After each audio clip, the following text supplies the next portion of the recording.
আজকের ক্লাসে আমরা চ্যাপ্টার 3 পড়ব, যেখানে আছে হিউম্যান রিপ্রোডাকশন। খুব ইন্টারেস্টিং চ্যাপ্টার, এবং সবথেকে বড় কথা আমাদের অনেক প্রশ্ন আছে এই চ্যাপ্টার ঘিরে। সবারই প্রশ্ন আছে, সেটা খুব স্বাভাবিক। শুধুমাত্র যে 12-এ পাস করার জন্য বা শেখার জন্য পড়া সেটা নয়, তার সঙ্গে কিন্তু যা হয় আর কি, আমাদের যে কোয়ারিগুলো থাকে সেই কোয়ারিগুলো মোটামুটি সবারই একটা মিটবে। ঠিক আছে, তো এটা আমাদের ইউনিট 1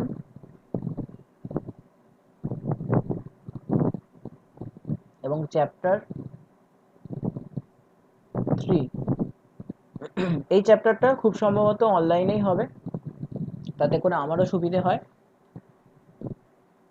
এবং যাতে তোদেরও সুবিধে হয় সেইভাবে আমি পুরো বোর্ড ওয়ার্কটা পিডিএফ করে তোদের গ্রুপেতে পাঠিয়ে দেবো। ঠিক আছে, তো এখানে আমাদের কি আছে, এখানে আমাদের মেন যে জিনিসটা আমরা শিখবো। স্যার হ্যাঁ স্যার আমি অন্য একটা অ্যাকাউন্ট থেকে জয়েন হব, আমাকে একটু করিয়ে নেবেন? আচ্ছা আচ্ছা, এখানে আমরা শিখছি হিউম্যান রিপ্রোডাকশন। খুব ইন্টারেস্টিং এবং অনেক কিছু শেখার আছে, অনেক কিছু শেখার আছে। ঠিক আছে, তো প্রথমের দিকে হিউম্যান রিপ্রোডাকশন,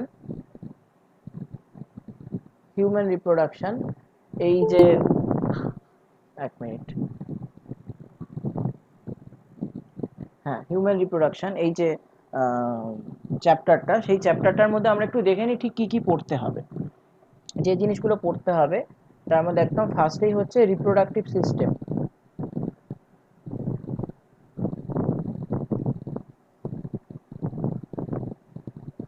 রিপ্রোডাক্টিভ সিস্টেম মানে কি, আমাদের যে পুং জনন অঙ্গ বা পুং জনন তন্ত্র, অঙ্গ নয় তন্ত্র, এবং স্ত্রী জনন তন্ত্র, এই যে দুটো আলাদা জনন তন্ত্র আছে, সেই জনন তন্ত্রের স্ট্রাকচার পড়তে হবে। নেক্সট যে জিনিসটা পড়তে হবে সেটা হচ্ছে গ্যামেটোজেনেসিস।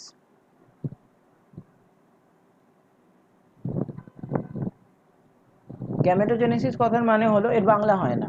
গ্যামেটোজেনেসিস কথার মানে হলো গ্যামেট তৈরির পদ্ধতি। ঠিক আছে, যে পদ্ধতির মাধ্যমে আমরা গ্যামেট তৈরি করি সেই পদ্ধতি, সেটা হচ্ছে গ্যামেটোজেনেসিস। আচ্ছা, এরপর আমরা পড়বো কি, ফার্টিলাইজেশন।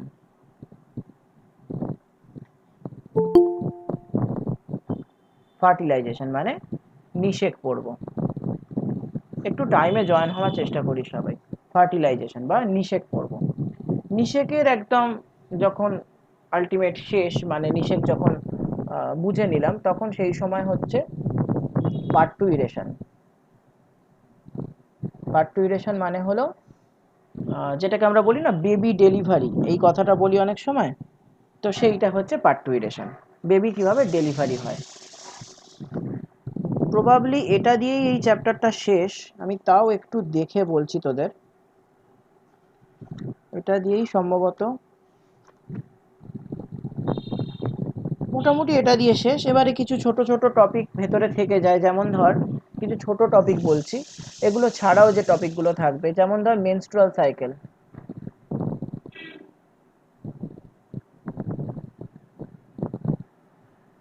এই একটা টপিক আছে। তারপরে ধর ল্যাকটেশন, এরকম একটা টপিক আছে। এই ধরনের কিছু ছোট ছোট টপিক রয়েছে, সেগুলো পড়তে পড়তে আমরা কভার আপ করবো। মেনস্ট্রুয়াল সাইকেলের বাংলা হচ্ছে রজচক্র, আর ল্যাকটেশনের বাংলা হচ্ছে দুগ্ধক্ষরণ। ঠিক আছে, এই হচ্ছে জিনিস আমাদের রয়েছে। তো আমরা আজকে দেখ, যেহেতু বললাম যে শুরু থেকেই শুরু করতে হয়, তো তার মানে কি বল, রিপ্রোডাক্টিভ সিস্টেম। এই রিপ্রোডাক্টিভ সিস্টেম থেকেই আমাদের আজকেরটা শুরু হবে। তো রিপ্রোডাক্টিভ সিস্টেমের মধ্যে খুব স্বাভাবিকভাবেই দুটো আলাদা রিপ্রোডাক্টিভ সিস্টেম হয়। একটা হচ্ছে মেল রিপ্রোডাক্টিভ সিস্টেম, আর একটা হচ্ছে female reproductive system. Reproductive system যেটাকে আমরা দুটো ভাগে ভাঙতে পারি, একটা মেল রিপ্রোডাক্টিভ সিস্টেম আর একটা ফিমেল রিপ্রোডাক্টিভ সিস্টেম। যে দুটো আলাদা রিপ্রোডাক্টিভ সিস্টেমের কথা বলছি, এই দুটো রিপ্রোডাক্টিভ সিস্টেমের মধ্যে মূল যে জিনিস দুটো রয়েছে, এটা তো হলো ক্যাটাগরিটা ভাগ করলাম সেক্স হিসেবে। এরপরে আমরা ক্যাটাগরি হিসেবে ভাগ করছি যে মানে কি বলবো, যে ধর মেলটাকে, শুধু মেলটাকে আমরা আলাদাভাবে ভাগ করতে চাই, তো মেলের মধ্যে কি কি জিনিস আছে, ফিমেলের মধ্যে কি কি জিনিস আছে, সেগুলো আমরা দেখবো। একদম এটা একদম মানে কি বলবো, ফার্স্ট এই অংশটা থেকে আমাদের শুরু হবে। তো সেটাই করছি।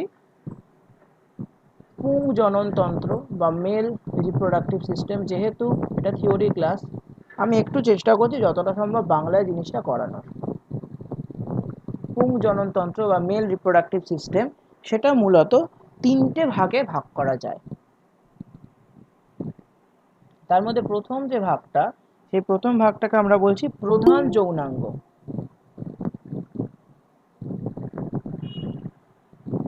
প্রথম যেটা, সেটাকে আমরা বলছি প্রধান যৌনাঙ্গ।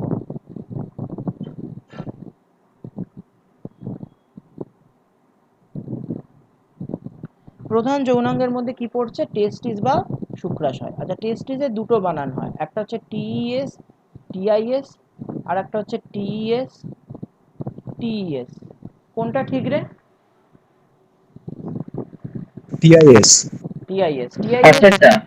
ফার্স্টেরটা ঠিক। আর কেউ কার মনে হচ্ছে যে না সেকেন্ডেরটাও ঠিক হতে পারে? না স্যার, ফার্স্টেরটাই ঠিক। ফার্স্টেরটাই ঠিক, আচ্ছা দুটোই ঠিক। ফার্স্টেরটা সিঙ্গুলার নাম্বার, সেকেন্ডেরটা প্লুরাল নাম্বার, দুটোই ঠিক। আচ্ছা, প্রধান যৌনাঙ্গ ছাড়া যেটা আছে সেটা হচ্ছে আনুষাঙ্গিক বা ওই সেকেন্ডারি বলা হয় যেটাকে, গৌণ গৌণ যৌনাঙ্গ। গৌণ যৌনাঙ্গের মধ্যে যে জিনিসগুলো আছে সেগুলো হলো ভাস ডিফারেন্স,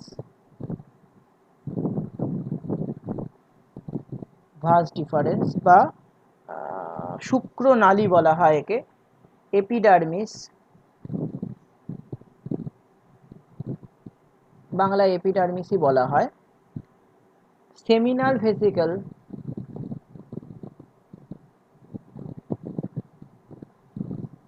বাংলায় সেমিনাল ভেসিকলই বলা হয়,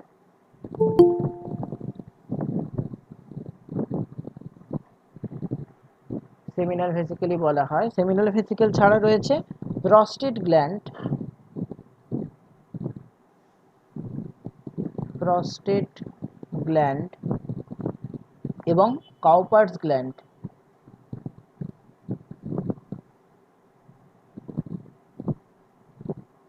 আরও কিছু থাকতে পারে, এগুলোই মেন, এগুলোই মোটামুটি আমরা পড়বো বা এগুলো থেকেই আসবে। আচ্ছা, আর কি আছে? আর আছে বহিস্থ যৌনাঙ্গ। এই যে দুটো যৌনাঙ্গের কথা আমরা দেখলাম, এই দুটো হচ্ছে অন্তস্থ যৌনাঙ্গ। ঠিক আছে, তাহলে এভাবেও একটা ক্যাটাগরি করলে হয়তো ভালো হতো, যে এখান থেকে এইটা পুরোটা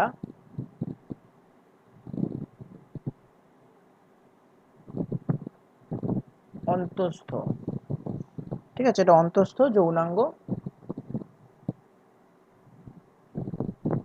আর এর বাইরে যেটা থাকছে সেটা বহিস্থ যৌনাঙ্গ।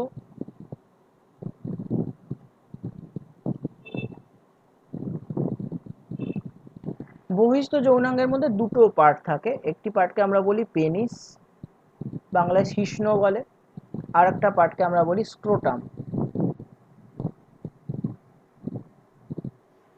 বাংলাতেও বোধহয় স্ক্রোটামই বলে। ব্যাস।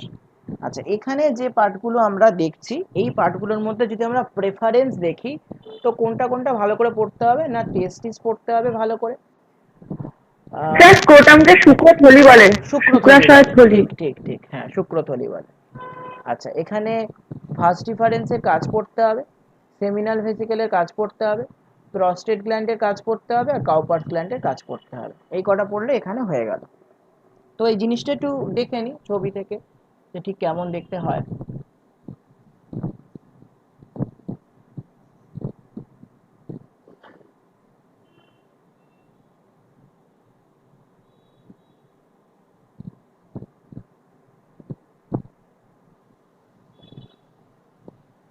আপাতত এখানে আমরা একটা ছবি দেখছি, যেখানে খুব একদম ইন্টারনেটের ছবি, বুঝতেই পারছিস, খুব সুন্দরভাবে ডেসক্রাইব থাকে ছবিগুলো, যেহেতু ইন্টারনেটের মধ্যে ছবি, আঁকতেও হলো না, খুব শর্টকাট হয়ে গেল। তোদেরও প্রেশারাইজ করছি না আঁকার জন্য, তার কারণ হলো আমি ছবিটা, এই মানে পিডিএফটা পাঠিয়ে দেবো, তো পিডিএফ এর মধ্যে সব কিছুই থাকবে, আঁকতে হবে না। আচ্ছা, তো এখানে আমরা কি কি পাবো একটু দেখে নিচ্ছি। প্রথমত যে সিস্টেমটা এখানে আমরা দেখছি এটা শুধুমাত্র কিন্তু ইউরিনারি এই কি বলে রিপ্রোডাক্টিভ সিস্টেম নয়। যে ছবিটা এখন এখানে আমরা দেখছি এটাকে আমরা বলি ইউরেনোজেনিটাল সিস্টেম।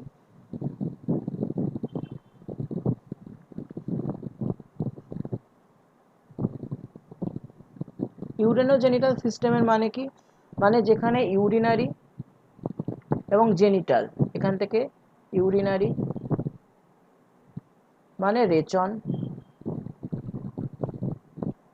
আর জেনিটাল মানে রিপ্রোডাক্টিভ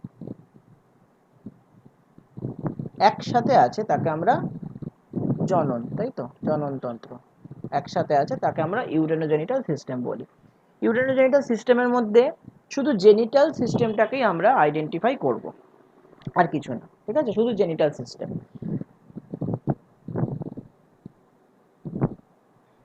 আচ্ছা, জেনিটাল সিস্টেমের মধ্যে প্রথম যে জিনিসটা দেখবো সেটা হচ্ছে টেস্টিস।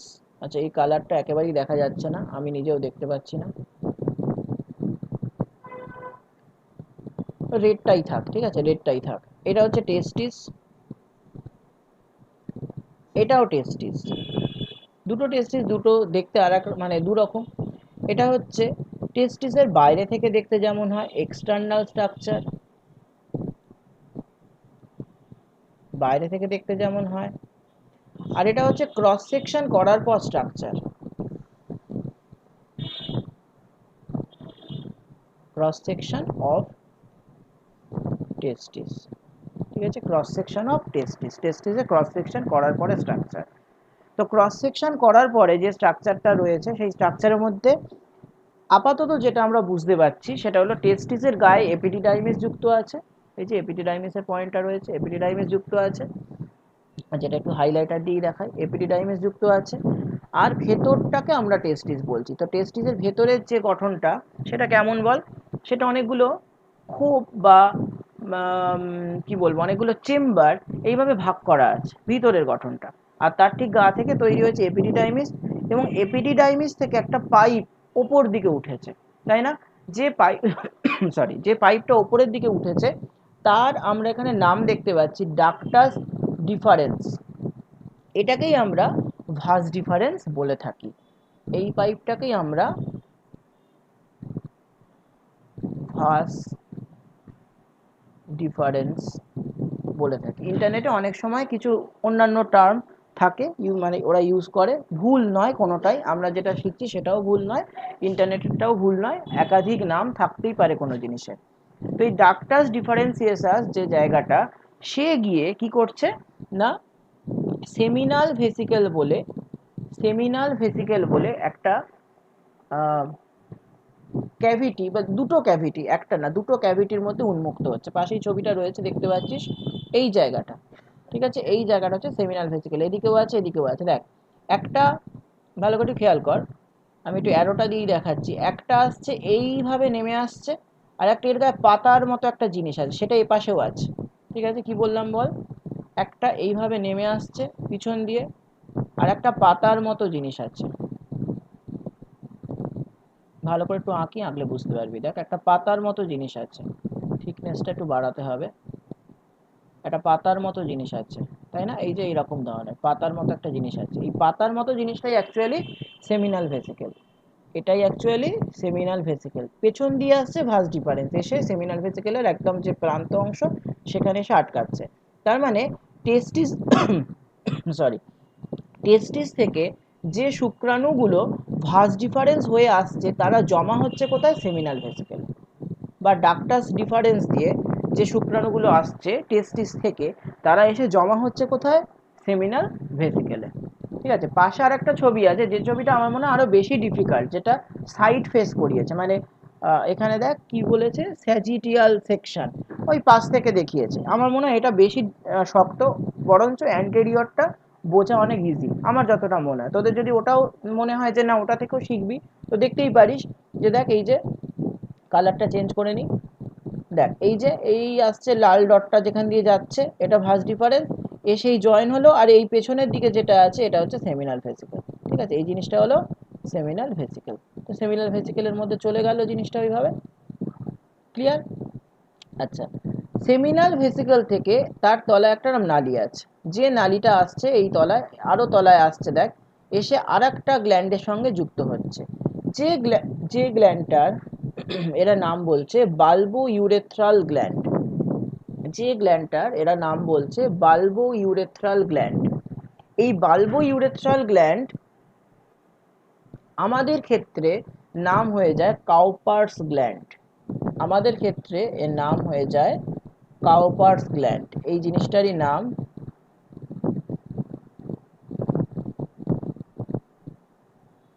কাউপার্স গ্ল্যান্ড। একই গ্ল্যান্ড যখন ফিমেলের বডিতে থাকে তখন তাকে বলছে বাল্বো ইউরেথ্রাল গ্ল্যান্ড, কিন্তু তার লোকেশন আলাদা। ফিমেলের বডির ক্ষেত্রে এই গ্ল্যান্ডের লোকেশন আলাদা, কিন্তু ফিমেলের বডিতে কখনোই সেমিনাল ভেসিকল থাকে না। ঠিক আছে, সেমিনাল ভেসিকল থাকে না, জমা হওয়ার কোনো জায়গা এরকম ভাবে ফিমেলের বডিতে কিন্তু থাকে না। আচ্ছা, এছাড়া কি আছে? এছাড়া আরো একটা পয়েন্ট আছে যেটা আমি তখন লিখিনি, এখানে সেই পয়েন্টটা তোরা দেখতে পাচ্ছিস, সেটা হচ্ছে ইজেক্টারি ডাক্ট। কোন জায়গায় আছে ইজেক্টারি ডাক্ট? মানে যে ডাক্ট দিয়ে বা নিক্ষেপণ নালী বাংলায় বলা হয়, যে ডাক্ট দিয়ে বা যে নালী দিয়ে, যে নালীর মাধ্যমে শুক্রাণুটা দেহের বাইরে বেরোচ্ছে। তো দেহের বাইরে বেরোনোর জন্য কি আছে? পেনিস বলে একটা স্ট্রাকচার আছে, তাই না? এই যে পেনিস বলে লেখা আছে, এক্সটার্নাল স্ট্রাকচার, বাংলায় যাকে শিশ্ন বলে। তার ভেতর দিয়ে লেখা আছে ইউরেথ্রা। ইউরেথ্রার মানে হলো গোবিনী।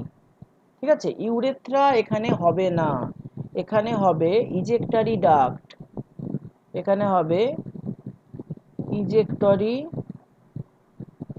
ডাক্ট। ইন্টারনেট মানে চোখ বন্ধ করে ভরসা করা যায় না। ঠিক আছে, এটা হবে ইজেক্টারি ডাক্ট। তাহলে ইউরেথ্রা বা গোবিনী কোথায় হবে? ইউরেথ্রা হচ্ছে কিডনি থেকে যে নালীটা আসছে, মানে ইউরেটার, অ্যাকচুয়ালি হচ্ছে ইউরেটার, ইউরেথ্রা না, এটা মূত্রনালী। ঠিক আছে, ইউরেথ্রা মানে মূত্রনালী, গোবিনী বলছিলাম, সরি, গোবিনী না, মূত্রনালী, তাকেই আমরা ইজেক্টারি ডাক্ট বলে থাকি। এইটা হচ্ছে গোবিনী। আগেরটা আমি একটু ভুল বলেছিলাম, গোবিনী এটা। হর্ষই দীর্ঘই ভুল থাকলে একটু ঠিক করে নিস নিজেরা। ইউরেথ্রা মানে হলো মূত্রনালী, আর ইজেক্টারি ডাক্টও ওই মূত্রনালী, শুধু সেটা স্পাম বের করার জন্য কাজে লাগে বলে তাকে ইজেক্টারি ডাক্ট বলা হচ্ছে। এটার মাধ্যমে শুক্রাণুটা বাইরে বেরিয়ে আসছে। প্রস্টেট গ্ল্যান্ড এবং কাউপার্স গ্ল্যান্ড এই দুটো খুব কাছাকাছি অবস্থিত। এবার একটু প্রস্টেটের লোকেশনটা দেখাচ্ছি। দেখ, প্রস্টেট গ্ল্যান্ড বলে একটা পয়েন্ট করা আছে, এবং সেই জিনিসটা যেখানে আছে, দেখে নে, এই পিছন দিকটায় রয়েছে। ঠিক আছে, এই পিছন দিকটায়। তো এখানেও যদি আমরা ছবি দেখি প্রস্টেট গ্ল্যান্ড, তাহলে এখানেও রয়েছে একই জিনিস, এই যে প্রস্টেট গ্ল্যান্ড বলে রয়েছে। তো সেটাও কোথায় আছে? সেটা হচ্ছে এই যে ইজেক্টারি ডাক্ট, মাঝখানটাতে ইজেক্টারি ডাক্ট, তার দুই সাইডে আছে, এই সাইডে আর এই সাইডে। এবার যে গ্ল্যান্ডগুলো আছে, একটু গ্ল্যান্ডগুলো সম্বন্ধে আলোচনা করি। প্রাইমারি গ্ল্যান্ড যদি বলে, ঠিক আছে, প্রাইমারি গ্ল্যান্ড, প্রাইমারি গ্ল্যান্ড,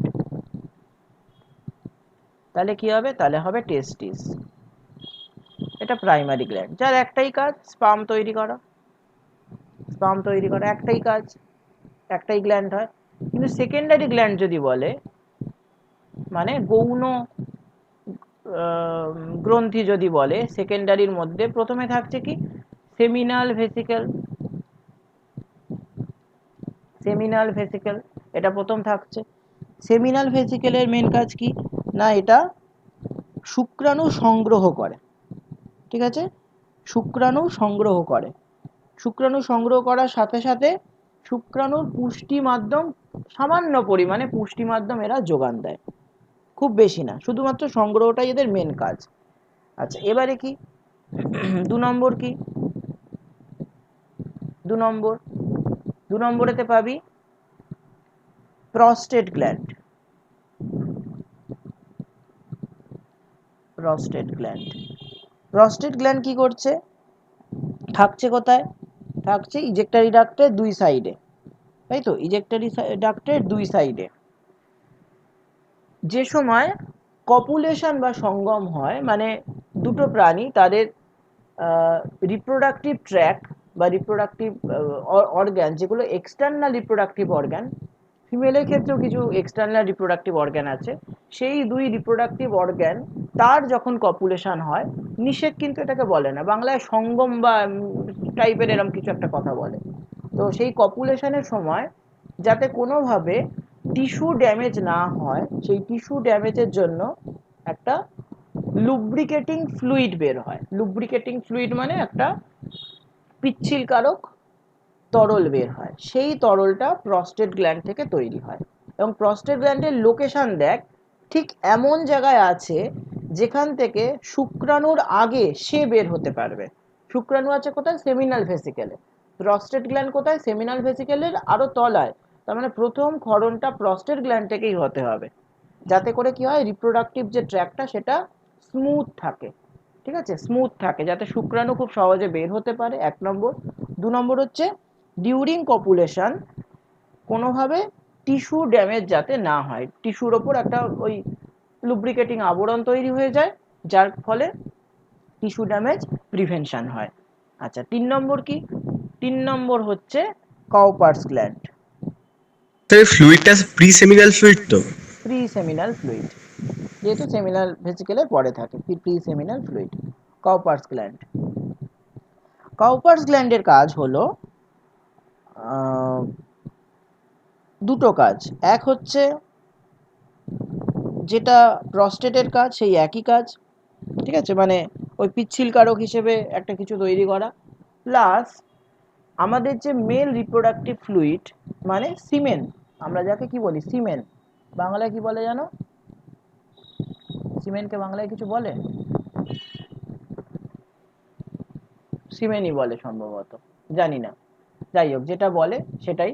তো সিমেন্ট যেটা, সেই সিমেন্ট তৈরির উপাদান, সিমেন্ট নয় কিন্তু, তো সিমেন্ট তৈরির উপাদান যেমন বিশেষ করে ফ্রুক্টোজ বা বিভিন্ন রকম প্রোটিন, সেইগুলো সরবরাহ করা হচ্ছে কাউপার্স গ্ল্যান্ডের কাজ। কিন্তু মেন যে ফ্লুইডের জলীয় অংশটা, সেই জলীয় অংশটা কিন্তু সেমিনাল ভেসিকল থেকে পাওয়া যায়। তার মানে মিউকাস ধরনের পোর্শনটা, সিমেনের মধ্যে মিউকাস ধরনের পোর্শনটা সেমিনাল ভেসিকল থেকে আসে। কাউপার্স গ্ল্যান্ড থেকে তার উপাদান আসে, প্রস্টেট গ্ল্যান্ড থেকে পিচ্ছিলকারক মাধ্যম যেগুলো, সেগুলো তৈরি হয়। বয়স বাড়ার সঙ্গে সঙ্গে মেলদের ক্ষেত্রে একটা প্রবলেম দেখা দেয়। কিরকম প্রবলেম না, যারা মেল তাদের প্রস্টেট গ্ল্যান্ড একটা বয়সের পর থেকে, মোটামুটি ধরে নে যে 60 ইয়ার্স, ঠিক আছে, 60 ইয়ার্সের পর থেকে প্রস্টেট গ্ল্যান্ড বাড়তে থাকে, মানে যেমন শেপ বা সাইজ হওয়া উচিত তার তুলনায় বাড়তে থাকে। কেন? অনেক সময় কেনটার উত্তরে আসছে, অনেক সময় প্রস্টেট ক্যান্সারও হয়, তার উত্তর বলছি কেন। যেহেতু প্রস্টেট গ্ল্যান্ডের কাজটা রেগুলার বেসিস নয়, তাই না? রিপ্রোডাকশন কি একটা মানুষ রেগুলার বেসিস করে? না, করে না। কিন্তু সেক্সুয়াল অ্যাক্টিভিটি মোটামুটি ধরে নে একটা যদি একটা গড়ে বয়স ভাবি, তাহলে সেক্সুয়াল অ্যাক্টিভিটি যেটা কিরম হতে পারে বল, একটা টিনেজ, টিনেজ থেকে সেক্সুয়াল অ্যাক্টিভিটি মানুষের মধ্যে দেখা দিতে পারে, এবং সেটা চলে কতদিন? যতদিন তারা বেঁচে আছে। কিন্তু বয়সের সাথে সাথে সেক্সুয়াল অ্যাক্টিভিটি কমতে থাকে, ঠিক আছে, মানুষের মধ্যে সেক্সুয়াল অ্যাক্টিভিটি কমতে থাকে। অ্যানিমেলের ক্ষেত্রে সেক্সুয়াল অ্যাক্টিভিটি খুবই কম, কিন্তু মানুষের ক্ষেত্রে সেক্সুয়াল অ্যাক্টিভিটি অনেক বেশি। কেন বেশি? ওই যে মেনস্ট্রুয়াল সাইকেল, আর ওদের ক্ষেত্রে ইস্টার সাইকেল, সেই জন্য অ্যাক্টিভিটিটা কম বেশি হয়। ওদের সিজনাল হয়, মানুষের সিজনাল হয় না, নন সিজনাল বলেই অ্যাক্টিভিটি বেশি। অ্যাক্টিভিটি বেশি মানেই বডি ধরে নিচ্ছে, ব্যাপারটা বোঝ, কিন্তু বডি ধরে নিচ্ছে যে আমাকে লুব্রিকেটিং মাধ্যমটা সবসময় রেডি রাখতে হবে, যেহেতু মানুষটার অ্যাক্টিভিটি বেশি। এবং পাশ্চাত্য দেশে আমাদের দেশের তুলনায় তারা একটু অন্যরকম লাইফ লিড করে, বুঝিস সে ব্যাপারগুলো তোরা। তো সেখানে কিন্তু সেক্সুয়াল অ্যাক্টিভিটি ইন্ডিয়ানদের তুলনায় অনেক বেশি, ঠিক আছে, দেখবি সেখানে আমাদের মধ্যে যে একটা সামাজিকতার ব্যাপার আছে, সমাজ বলে একটা কথা আমরা ভাবি, সবাই ভাবি, ঠিক ঠিক আছে, যে বলে আমি অসামাজিক সেও ভাবে। ওখানে কিন্তু এরকম কোনো কনসেপ্ট নেই, ঠিক আছে, ওখানে এরকম কোনো কনসেপ্ট নেই। তো সেই কনসেপ্ট না থাকার কারণে এরকম একটা ধারণা তৈরি হয়েছে। আমি এটাকে খারাপ ভালোর মধ্যে আনছি না, যেহেতু আমরা বায়োলজি পড়ছি, তো বায়োলজিক্যাল দিক থেকেই আমরা শুধুমাত্র জিনিসটাকে দেখছি।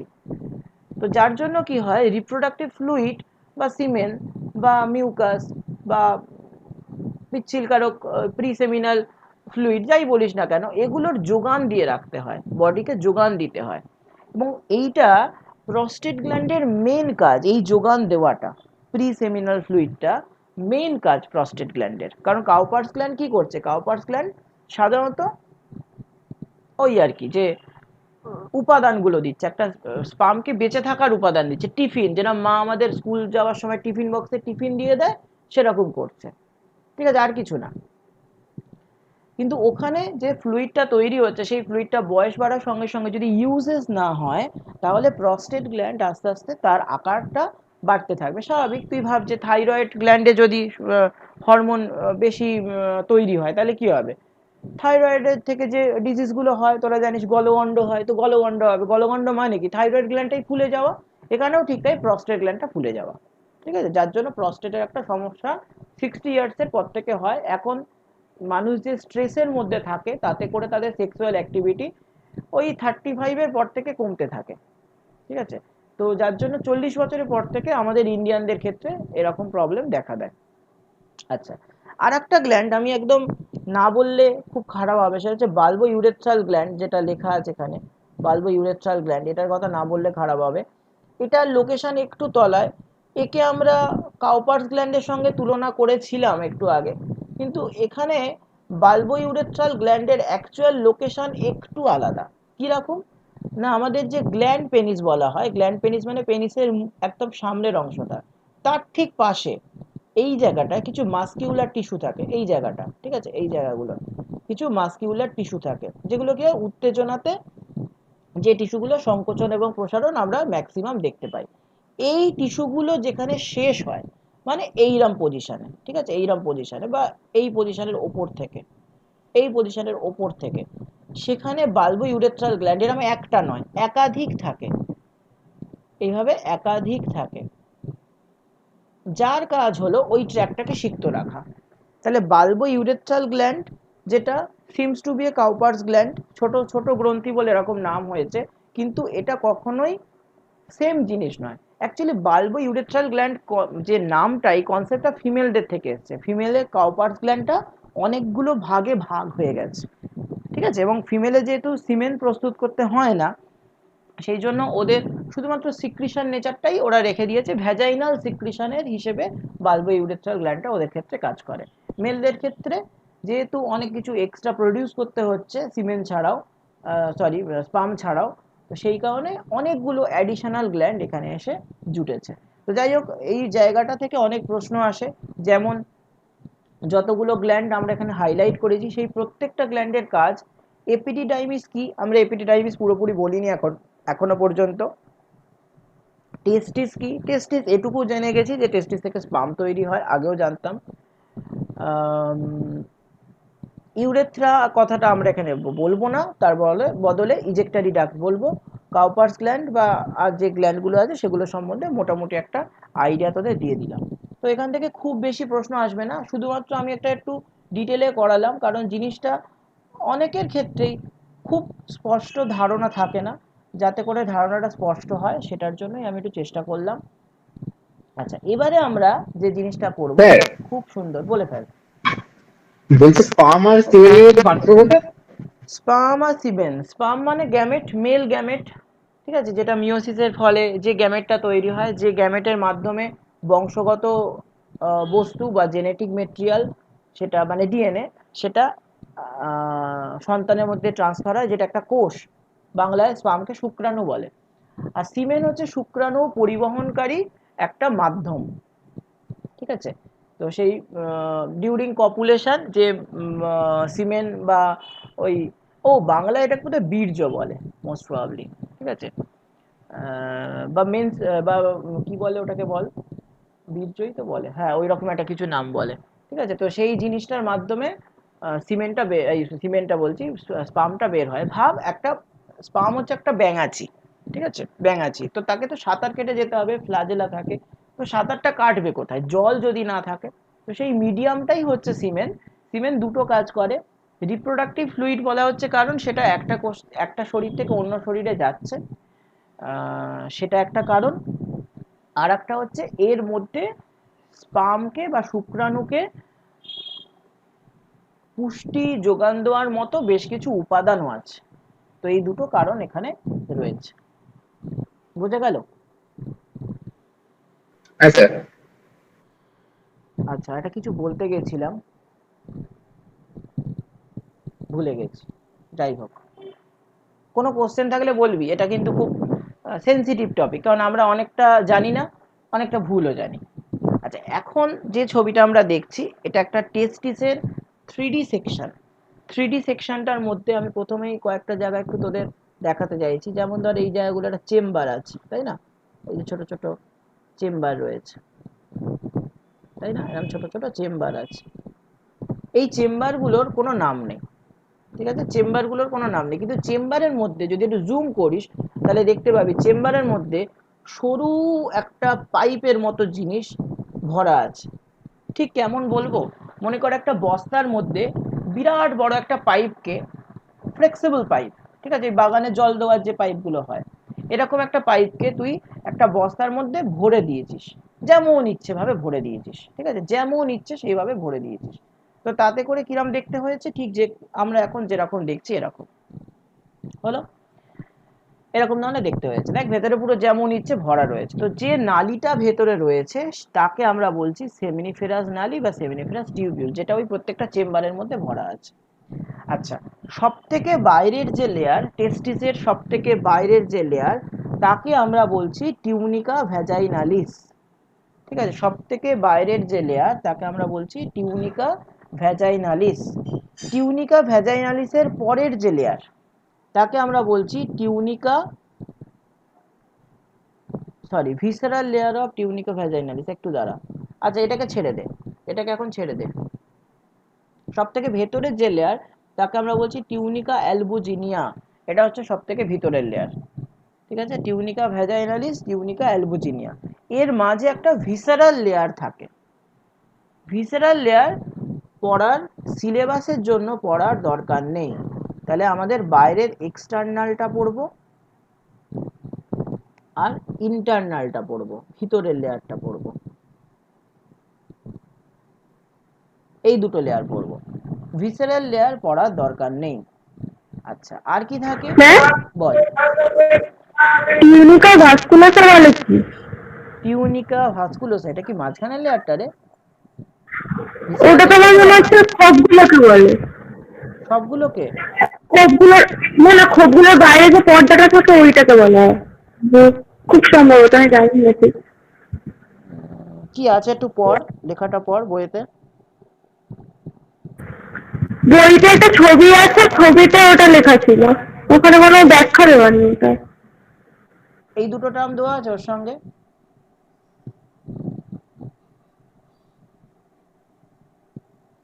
হ্যাঁ, দেওয়া আছে তো।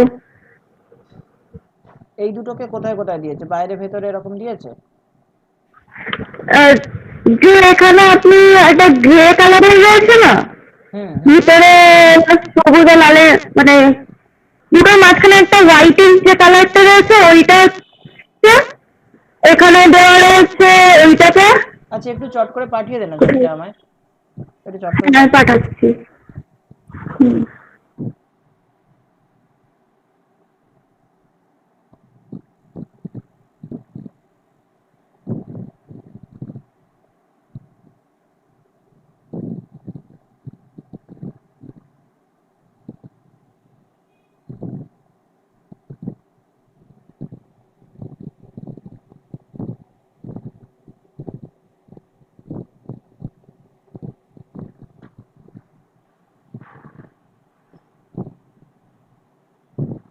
ভাস্কুলোসা, আচ্ছা। ভাস্কুলোসাটা এখানে ইয়ের কথা বলেছে, ওই সেপ্টা টেস্টিস বলে যে অংশটা আছে সেইটার কথা বলেছে। টিউনিকা ভাস্কুলোসা। আচ্ছা আমি একটু একটু কনফার্ম হয়ে বলছি। হুম।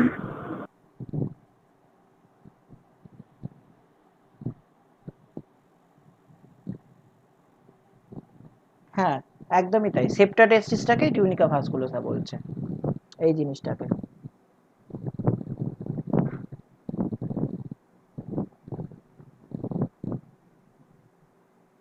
আচ্ছা টিউনিকা ভাস্কুলোসা এই জিনিসটা কি? ব্লাড ভেসেল, ব্লাড ভেসেল কি সব হচ্ছে, দাঁড়া লেখাটা কেমন হয়ে গেছে এখানটা।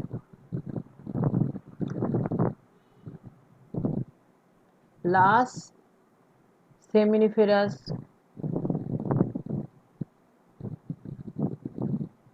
টিউবিউল একে আবরণ করে, blood vessel plus seminiferous tubule একে আবরণ করে, একে আমরা টিউনিকা ভাস্কুলোসা বা সেপ্টা টেস্টিস বলি। সেপ্টা টেস্টিস আসে না, আমাদের যেটা আসে সেটা হচ্ছে রেটি টেস্টিস, এইটা আসে। রেটি টেস্টিস কি? রেটি টেস্টিস হচ্ছে দেখ এই যে সেপ্টা টেস্টিসের মাধ্যমে যে ছোট ছোট খণ্ডগুলো ভাগ হয়ে যাচ্ছে, সেই খণ্ডগুলোর সেই খণ্ডগুলোর কি বলবো, যেখানে গিয়ে মিশছে, মানে মনে কর যে একটা একটা চেম্বার, এইভাবে বলছি যে এখানে একটা চেম্বার আছে, তার পাশে আর একটা চেম্বার আছে, ঠিক আছে, আর এর মধ্যেই রয়েছে তোর, এর মধ্যেই রয়েছে তোর সেমিনিফেরাস টিউবিউলটা, ঠিক আছে, এইভাবে রয়েছে, এভাবে রয়েছে। তো এইটা এক জায়গায় বেরিয়েছে, আবার ঠিক এটাতেও আছে এরকম ভাবে, এটাতেও আছে, এটাও বেরিয়েছে, বেরিয়ে এক জায়গায় মিশেছে। এবারে যে জায়গাটা মিশলো, যে জায়গাটা মিশলো, এই জায়গাটা, যে জায়গাটা মিশলো তাকে আমরা বলছি কি রেটি টেস্টিস।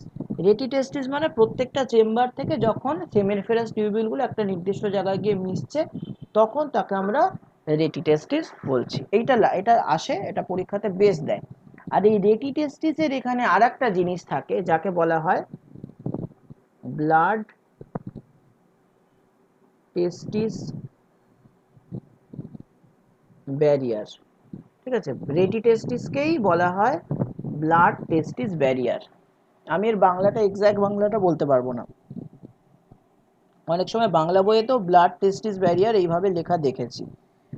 তো কিছুই না, রেটি টেস্টিস যে জায়গাটা সেখানে ব্লাড ভেসেল এবং সেমিনিফেরাস টিউবিউল দুটোই তো পাইপ, তাই না, ব্লাড ভেসেলও একটা পাইপ, আবার সেমিনিফেরাস টিউবিউল একটা পাইপ, এই দুটো পাইপ একসঙ্গে থাকে, একসঙ্গে থাকার কারণে একে ব্লাড টেস্টিস ব্যারিয়ার এরকম একটা বলা হয়, মানে যেটার মাধ্যমে টেস্টিসের মধ্যে ব্লাড ভেসেলকে ব্যারিয়ার করা হয়েছে।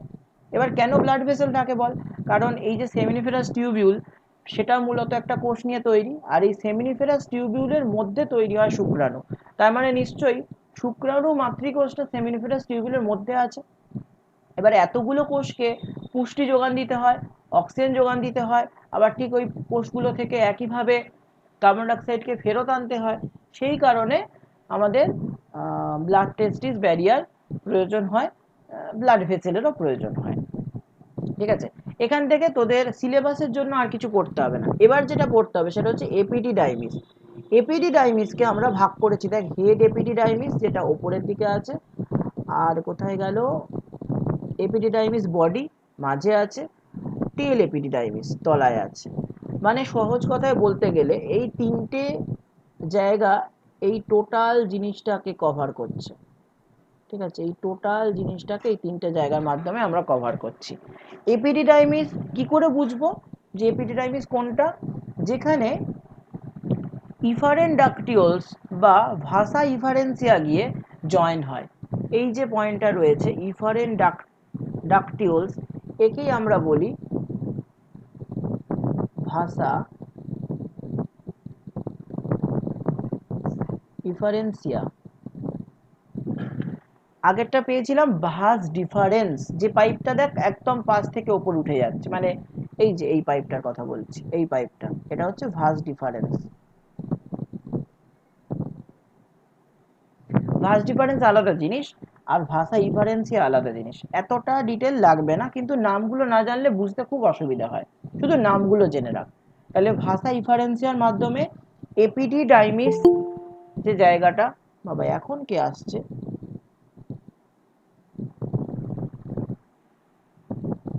ভাষা ইফারেন্সিয়ার মাধ্যমে কি বলছিলাম, এপিডিডাইমিস বলে যে জায়গাটা, সেখানে এই স্পামগুলো আসছে।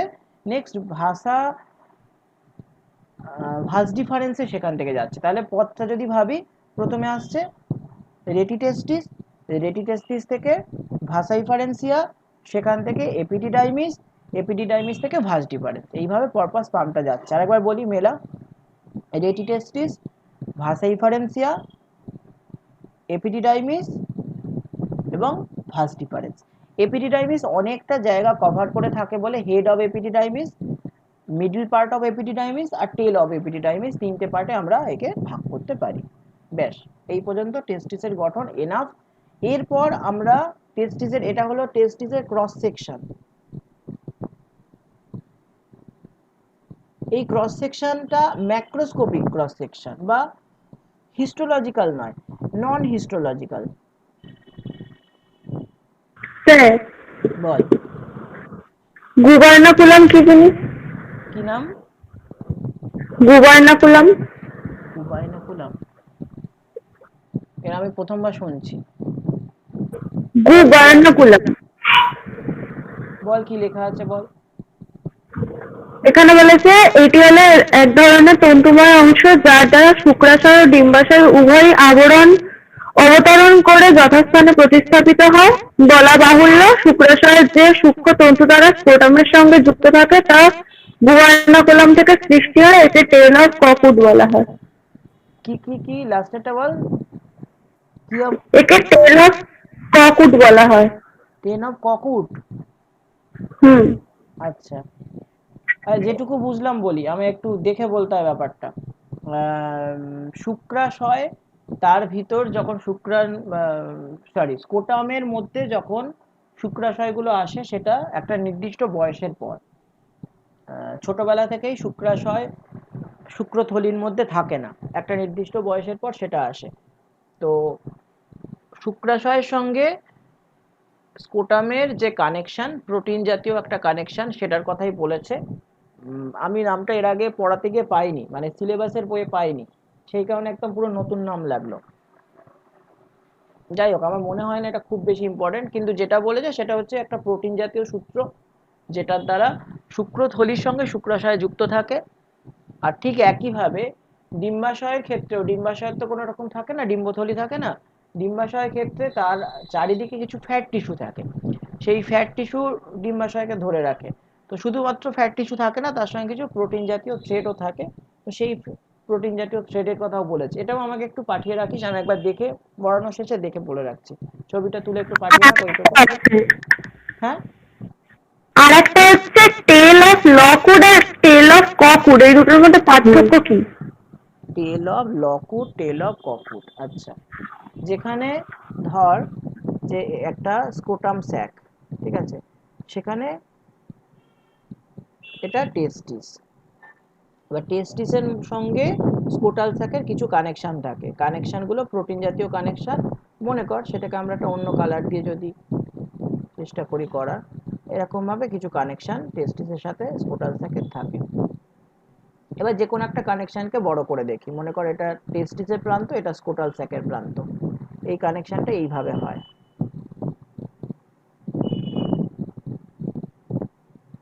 তার মানে স্কোটাল স্যাকের দিকে প্রোটিনটা অনেক বেশি থাকে, স্কোটাল স্যাকের দিকে প্রোটিনটা অনেক বেশি থাকে। এবার এই পোর্শনটা হচ্ছে টেল অফ ককউড, বাকিটা এই পাশে হবে নিশ্চয়ই। ছবি থাকলে আমাকে পাঠাতে, বুঝতে সুবিধে হয়। এবারে এবারে বইয়েতে অনেক কিছু মডিফাই করেছে, তার মানে অনেকটা মডিফাই করেছে, এত কিছু কিন্তু ছিল না আগের বইয়েতে। তো এটার কোনো ছবি দেওয়া নেই? তাহলে লেখাটাই পাঠিয়ে রাখ, লেখাটাই পাঠিয়ে রাখ, এটা আমি দেখছি ক্লাসের শেষে যতটা সম্ভব বলে দেবো। কিন্তু এগুলো লাগবে না, এগুলো কোনোটা সিলেবাসের বইয়ে থাকে না। একটু যারা এক্সট্রা প্রিপারেশন নিচ্ছিস লাগবে, কিন্তু তাও আমি পড়াতে গিয়ে এরকম টার্ম একদমই পাইনি। এবারে বইতে অনেকটা মডিফাই করেছে। ব্যাস, যে কটা বললাম এ কটাই ভালো করে পড়। আর যেগুলো মানে করা রয়েছে এখানে, মার্ক করা রয়েছে, সেগুলো ডেফিনেশন পড়লে হয়ে যাবে, বা সরি ডেফিনেশন না, সেগুলো কাজ পড়লে হয়ে যাবে। আচ্ছা, এটা গেল তাহলে আমাদের শুক্রাশয়ের ব্যাপার স্যাপার। এবারে আসছে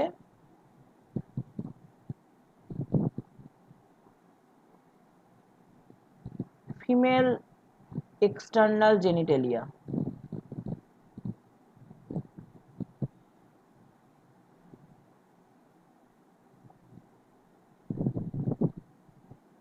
আচ্ছা, এটা খুব সহজ। যেরকম মেলদের ক্ষেত্রে কিছু এক্সটার্নাল পোর্শন ছিল, ফিমেলদের ক্ষেত্রেও সেরকম কিছু এক্সটার্নাল পোর্শন আছে, কিন্তু মেলদের তুলনায় সেটার সংখ্যা অনেক বেশি। মেলদের শুধুমাত্র পেনিস পোর্শন ছিল আর স্কোটাল স্যাক ছিল, কিন্তু ফিমেলদের এই পেনিস অংশটা নেই। নেই বলাটা আবার ভুল। কেন?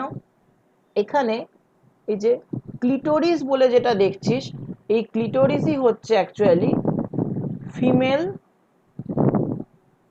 পেনিস, কিন্তু পেনিসের মতো কোনো স্ট্রাকচার নয়।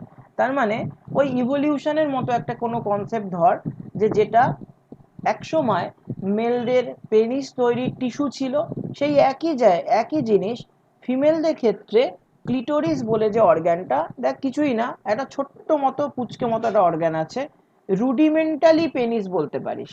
ঠিক আছে, রুডিমেন্টালি মানে কি বলবো বলতো, মানে অপ্রকাশিত বা ইল ডেভেলপড, ঠিক আছে, ডেভেলপমেন্ট হয়নি, এইরকম ধরনের একটা অর্গান হিসেবে বলতে পারি। এবার কেন ডেভেলপ হয়নি? কারণ ফিমেলের ক্ষেত্রে তো স্পাম তৈরি হয় না, তো ফিমেল বডি থেকে কোনোদিন মেল বডিতে তার ফিমেল যে গ্যামেট তৈরি করে সেটা যায় না, সেই জন্য এই অর্গানটা প্রয়োজন হয়নি হবার। কিন্তু যেহেতু ফিমেল এবং মেল দুজনেই একটা নির্দিষ্ট স্পিসিস, তাদের ক্ষেত্রে এক্সটার্নাল ক্যারেক্টার কিছু তো মিল থাকবে, সেই মিলের কারণে ক্লিটোরিস জিনিসটা হয়েছে। আচ্ছা, স্কুটাল স্যাকটা অনেকগুলো জায়গায় ভাগ হয়েছে। কিসে কিসে? এই দেখ, লেবিয়া বলে দুটো অংশ আছে, লেবিয়া মেজরা, লেবিয়া মাইনরা। ঠিক আছে, এই অংশগুলোয় ভাগ হয়েছে স্কুটাল স্যাক। দুটো কি, দুটো ফোল্ড, ঠিক আছে, স্কিনের দুটো ফোল্ড। আর পিউবিস যে অংশটা আছে, মন্স পিউবিস, এটা হচ্ছে পিউবিক হেয়ার যেখানে গ্রো হয়। আমাদের মেলদের ক্ষেত্রেও পিউবিক হেয়ার গ্রো হয়, ফিমেলদের ক্ষেত্রেও পিউবিক হেয়ার গ্রো হয়। মেলদের ক্ষেত্রে এই অংশটার সেইভাবে কোনো স্পেসিফিক নাম নেই, পিউবিক রিজিয়ন বলা হয়, কিন্তু ফিমেলের ক্ষেত্রে এটার একটা স্পেসিফিক নাম দিয়েছে mons pubic. Just pubic hair grow হয় যে অংশটা, সেটা, এটার ইম্পর্টেন্সই কিছু নেই। ইম্পর্টেন্সই তাহলে কার আছে? ইম্পর্টেন্সই আছে ক্লিটোরিস, যেটা ফিমেল রুডিমেন্টারি পেনিস। রুডিমেন্টারি লিখে রাখ, বাংলায় লিখলে অপ্রকাশিত বা এরম একটা কিছু, বইতে পাবি, এর থেকে ভালো শব্দ পাবি।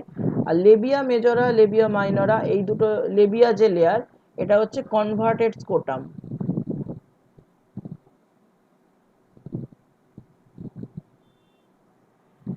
আচ্ছা, নেক্সট হচ্ছে ভ্যাজাইনা। ভ্যাজাইনা তো জানিস, যেটা আমাদের ক্ষেত্রে ইজেক্টারি ডাক, সেটাই ফিমেলের ক্ষেত্রে হচ্ছে ভ্যাজাইনা। আর সেরকম ভাবে কিছু নেই, বাকি আর পড়তে হবে না, এ কটাই পড়ে রাখ, এ কটাই পড়ে রাখ, এটা এটা খুব বেশি প্রয়োজন হবে না। স্যার, হুম। পিউবিক এরিয়াতে হেয়ারের তাৎপর্যটা কি? মানে ওখানে হেয়ার হয় কেন? মানে ওখানে কোনো পিউবিক ওটা পিউবিক হেয়ার মানে টেম্পারেচার একটা রাখে, আমাদের যে গ্যামেট গুলো তৈরি হয়, বা পিউবিক যে এরিয়া, পিউবিক এরিয়ার যে একটা মানে কি বলবো, দেখ, পিউবিক এরিয়া মেন দরকার হচ্ছে গ্যামেট উৎপাদনের একটা পার্শ্ববর্তী পরিবেশ আর কি। তো সেই পরিবেশটার একটা টেম্পারেচার মেনটেন করতে হয়। যেরকম ধর আমাদের মাথায় কেন চুল হয় বল, দুটো কারণে। এক হচ্ছে প্রোটেকশন, কি আর এমন প্রোটেকশন করে আমরা জানি না, যাই হোক প্রোটেকশন করে। আর আরেকটা হলো যে এখন, আচ্ছা, আরেকটা হলো কি বলছিলাম, ওই গ্যামেট তৈরির জন্য একটা নির্দিষ্ট টেম্পারেচার দরকার লাগে, সেই টেম্পারেচারটা প্রডিউস করার জন্য হয়। এছাড়াও একটা কারণ আছে, ভাব যে সব ম্যামেলিয়ার সারা বডিতেই আর কি লোম আছে, সব ম্যামেলিয়া, যতগুলো ম্যামেলিয়া আছে তাদের মধ্যে মানুষের ক্ষেত্রে লোমটা অনেক কম, একটা গরিলার থেকে অনেক কম, তাই না? তো এটা কিছুটা ইভলিউশন পারপাসে হয়েছে হয়তো, বা কারণটা হচ্ছে মানুষ খুব স্বাচ্ছন্দ্যপূর্ণ পরিবেশে থাকে। মানে ধর তোর গরম লাগলে তুই এসি চালাস, তোর শীত লাগলে তুই সোয়েটার পরিস, এইরকম আর কি। কিন্তু একটা বন্য পশুর সেই জায়গাটা নেই, সেইটা করতে পারে না, যার জন্য তাদের ওই হেয়ারটা থেকে যায় এবং তারা পার্টিকুলার বায়োম বা পার্টিকুলার এনভায়রনমেন্টেই থাকে। মানুষের ক্ষেত্রে তারা চেঞ্জ করতে পারে, কিন্তু পিউবিক যে রিজিয়নগুলো ম্যাক্সিমাম ক্ষেত্রে খেয়াল কর, সেটা আমাদের কুচকি বল, বগল বল, বা আমরা এখন যে রিপ্রোডাক্টিভ পিউবিক এরিয়াগুলো বলছি, এই প্রত্যেকটা পিউবিক এয়ার সবসময় একইভাবে আচ্ছাদিত থাকে। তাহলে সেখানকার যে টেম্পারেচার, সেই টেম্পারেচারটা সবসময় ফিক্সড, মোটামুটি ধরে নেওয়া যায়। তো সেটা একটা কারণ হতে পারে। তবে মেন যে কারণটা সেটা হলো গ্যামেট উৎপাদনের জন্য একটা নির্দিষ্ট তাপমাত্রা লাগে, যে তাপমাত্রাটা ফিমেলের ক্ষেত্রে অনেক বেশি লাগে, মেলের ক্ষেত্রে একটু কম লাগে। সেই জন্য স্পোটাল থলির মাধ্যমে টেস্টিসটা বডির বাইরে চলে আসে, যাতে করে টেম্পারেচার মেনটেন করতে পারে। এইটা একটা, এটাই মেন কারণ হিসেবে ধরে নিতে পারি, যেমন আরো অনেক কারণ থাকতে পারে, তবে মেন কারণ এটা। ও আর একটা কারণ আছে, হরমোনাল কন্ট্রোল। হরমোনাল কন্ট্রোল, আবার তার সঙ্গে ব্লাড সাপ্লাই। ঠিক আছে, এখানকার সেলেতে ব্লাড সাপ্লাই সবথেকে, মাথার সেল এবং এখানকার সেলেতে সব থেকে বেশি ব্লাড সাপ্লাই হতে হবে। তো ব্লাড সাপ্লাই হওয়ার জন্য টেম্পারেচার একটা ফ্যাক্টর আর কি। তো ওই ঘুরিয়ে ফিরিয়ে থার্মোরেগুলেশনটাকেই ধরে রাখ, থার্মোরেগুলেশনটা মেনটেন করে।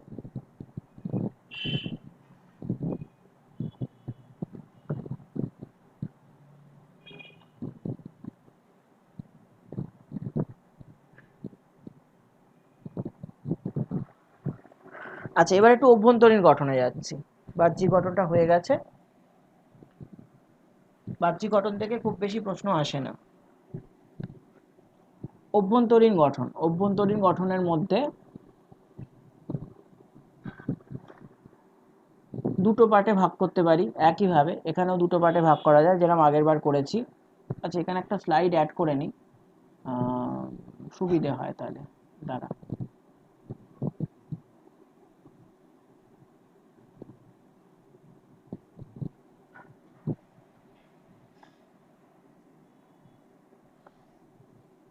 এক মিনিট, এটা একটু লিখে দিয়ে, লিখে দিয়ে তারপর ওইটাই যাচ্ছি, ছবিটাই যাচ্ছি।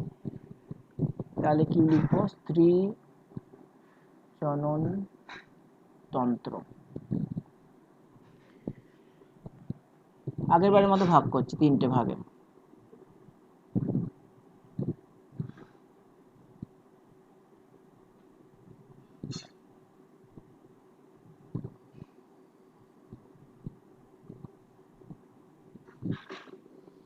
আচ্ছা, প্রধান যৌনাঙ্গ শর্টে লিখলাম, ডিম্বাশয়।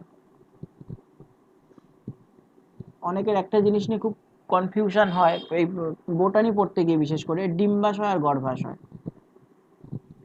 অ্যানিমেলের ক্ষেত্রে কখনো গর্ভাশয় হয় না, আর প্ল্যান্টের ক্ষেত্রে কোনোদিন ডিম্বাশয় হয় না। মানে লেখা থাকে দুটোরই ইংলিশ ওই ওভারি বলে থাকবে, কিন্তু বাংলাটা ঠিক না। এটা হচ্ছে গৌণ যৌনাঙ্গ, যার মধ্যে পড়ছে ফ্যালোপিয়ান টিউব,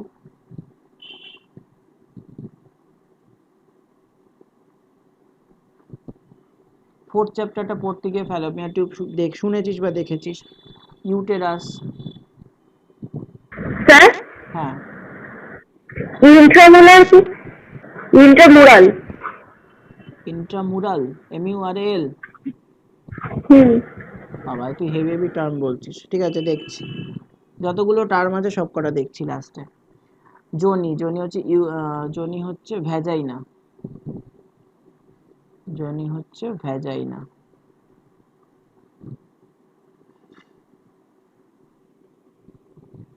আর হচ্ছে বার্থোলিন গ্ল্যান্ড।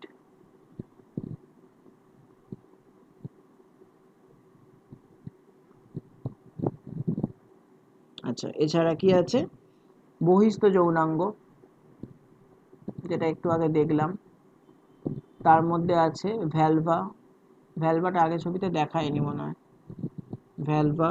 নেক্সট হলো ম্যামারি গ্ল্যান্ড,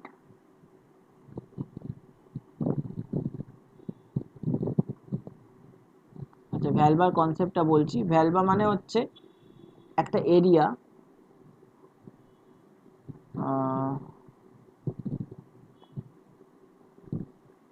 আচ্ছা এটা নিয়ে দেখায় একটা এরিয়া যাকে আমরা ভ্যালভা বলছি। দেখ এখান থেকে দেখা যাচ্ছে কি, তাই মনে হয় না, অ্যানাসের আগে পর্যন্ত যে পোর্শনটা একটু ইয়েলোইশ হয়ে গেল, ঠিক আছে, এই পোর্শনটাকে আমরা একসাথে ভ্যালভা বলি। ভ্যালভার মধ্যে অনেক কিছু আছে, মন্স পিউবিস আছে, তারপরে ক্লিটোরিস আছে, লেবিয়া মেজরা, লেবিয়া মাইনরা আছে, ভেস্টিবিউল আছে। ভেস্টিবিউল এখানে দেওয়া নেই না রে, ভেস্টিবিউল দেওয়া নেই। ভেস্টিবিউল হচ্ছে এই মাঝের পোর্শনটা, মানে যেখানে, এখানে না দুটো ওপেনিং আছে, পেনেতে দেখাচ্ছি দুটো ওপেনিং আছে। একটা ওপেনিং এই জায়গাটায় আছে, ইয়েলো কালার লাগবে, সাদা লাগবে, সাদা হলে ভালো দেখা যায়। একটা ওপেনিং এই জায়গায় আছে, একটা ওপেনিং এই জায়গায় আছে। উপরের ওপেনিং যেটা, মানে এই ওপেনিং যেটা, সেটা দিয়ে ইউরিন পাস হয়। আর তলার ওপেনিং যেটা, এটা দিয়ে ওভা বা ওভাম সেটা পাস হয়, ঠিক আছে। এর মাঝের অংশটা হচ্ছে ভ্যালভা, ঠিক আছে, এর মাঝের অংশটা হচ্ছে ভ্যালভা।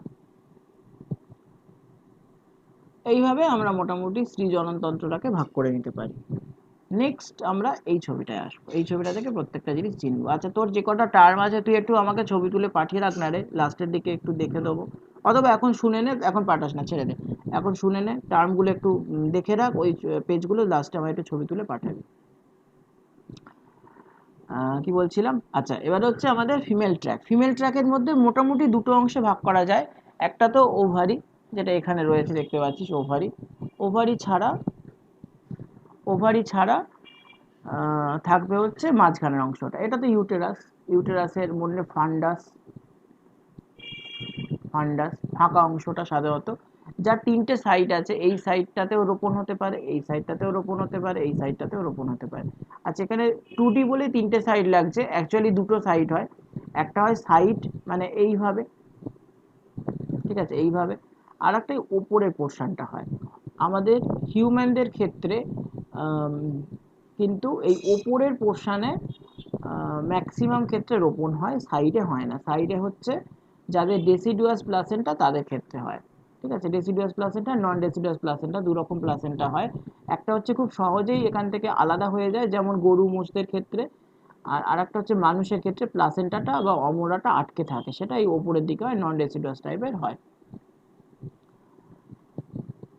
আচ্ছা আর কি কি পয়েন্ট পাবো আমরা, একদম শুরু করছি ওভারি থেকেই। তো এই ওভারি, ওভারি থেকে কি হচ্ছে, ওভামটা ক্ষরণ হচ্ছে। বল, কেউ কিছু বললি? হ্যাঁ আমি বলবো। হ্যাঁ বল, হ্যাঁ বল। শুনছিলাম যে আনবর্ন বেবি আর মাদারের মধ্যে যে আহ, বুঝতে পারছি নারী না রে। যেটাকে বলে, আনবর্ন বেবি আর মায়ের মধ্যে যে নারীটা থাকে, জন্মের পর যেটা কাটা হয়, ও, আম্বিলিকাল কর্ড, হ্যাঁ, ওই নামটাই জানা ছিল। আম্বিলিকাল কর্ড, হ্যাঁ। আচ্ছা নেক্সট কি হয়, নেক্সট হচ্ছে ওভামটা বের হয়। ওভামটা বের হয়ে, এখান থেকে ওভামটা বের হয়, ওভামটা বের হয়ে চলে যায় ফ্যালোপিয়ান টিউবে, ঠিক আছে। এই হচ্ছে ওভামটা ফ্যালোপিয়ান টিউবে বের হয়। তাহলে ফ্যালোপিয়ান টিউবের মেন কাজ কি, ফ্যালোপিয়ান টিউবের মেন কাজ হচ্ছে ওভামকে ক্যারি করা।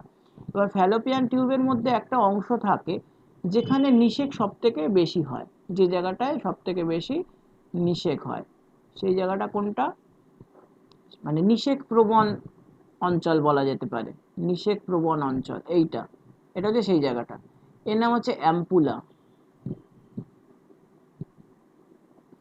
আর একটু আগে যে ফাইবারগুলোর কথা আমরা বলছিলাম, এই ফাইবারগুলোর নাম মনে রাখতে পারি না, যে ফাইবারগুলোর কথা আমরা বলছিলাম, ওভারিয়ান লিগামেন্ট, যেগুলো সুতমা ওই বই থেকে খুঁজে বার করেছিল, সেটা হচ্ছে এই ফাইবারগুলো।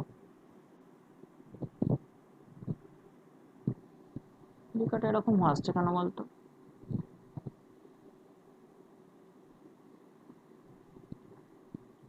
ঠিক আছে, এই হচ্ছে সেই ফাইবারগুলো। এর নামটা এখন নতুন অ্যাড করেছে তোদের বইতে, আগে ছিল না, লাগবে না, শুধুমাত্র ওভারিয়ান লিগামেন্ট যদি মনে রাখিস তাতেই হবে। আচ্ছা, ফ্যালোপিয়ান টিউব পর্যন্ত আমরা এলাম। অ্যাম্পুলার জায়গাটা আমি একটু বলবো যে ভালো করে মনে রাখতে, কারণ এই হচ্ছে সেই জায়গা যেখানে নাকি নিষেক বা ফার্টিলাইজেশন হয়। কিন্তু সেই নিষিক্ত জিনিসটা মানে নিষিক্ত ভ্রূণটা যখন রোপণ হয়, তখন কোথায় এসে রোপণ হয় না, তখন রোপণ হয় সাধারণত এই ফান্ডাসের দুই সাইডে, আইদার এই সাইডটাতে অথবা এই এই পাশের এই জায়গাগুলোতে রোপণ হয়। তাহলে এটা হচ্ছে ইউটেরাস, মানে টোটালটা ইউটেরাস, পয়েন্ট করেই দিয়েছে ইউটেরাস, আর এই সাইডটা হচ্ছে ইউটেরাসের ওয়াল, যাকে আমরা এই ওয়াল যেখানে রোপণ হচ্ছে তাকে আমরা বলি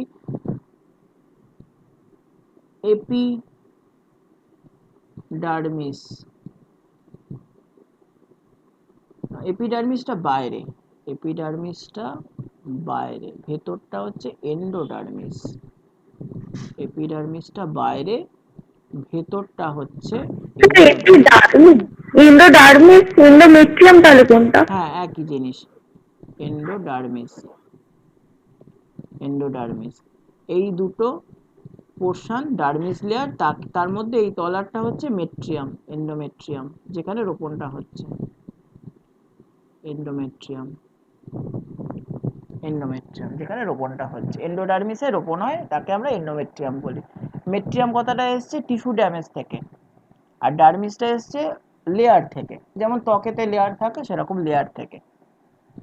এপিডার্মিসে কোনোদিন রোপণ হয় না, এপিডার্মিস সবসময় মাস্কিউলার লেয়ার হয়, আর এন্ডোডার্মিস হচ্ছে ফলিকুলার লেয়ার হয়। ফলিকুলার মানে সেখানকার সেলগুলো সব থেকে বেশি ক্ষরণকারী কোষ হয়, রিল্যাক্সিন বা এই সমস্ত হরমোনগুলো ওখানে ক্ষরণ হয়। আচ্ছা, তারপর পাবি একটা খুব ছোট অংশ যেটাকে আমরা বলছি সার্ভিকাল ক্যানেল, এবং তারপর একটা ভ্যালভের মতো অংশ আছে যাকে আমরা বলছি সার্ভিক্স। তাহলে সার্ভিকাল ক্যানেল যেটা গিয়ে শেষ হয় সার্ভিক্সে, এবং একটা ওপেন জায়গা থাকে, আগের ছবিতেও ওপেন জায়গাটা পেয়েছিস, অনেকটাই বড় পেয়েছিস, এই যে মাঝখানটা ওপেন জায়গাটা, এটা হচ্ছে ভ্যাজাইনা। তো সেই ভ্যাজাইনাটা অনেকটা চওড়া হবে খুব স্বাভাবিকভাবে, তাহলে এটা হচ্ছে ভ্যাজাইনা। আচ্ছা, যখন ফ্যালোপিয়ান টিউব যে জায়গাটা গিয়ে এন্ড হয়, মানে এন্ড হয় বলতে জরায়ুর দিকে নয়, ইউটেরাসের দিকে নয়, অপোজিট অফ ইউটেরাস মানে ওভারির দিকে, সেখানে কিছু ফিমব্রি থাকে। মানে জিনিসটা যদি আমরা আঁকি তাহলে এরম ধরনের,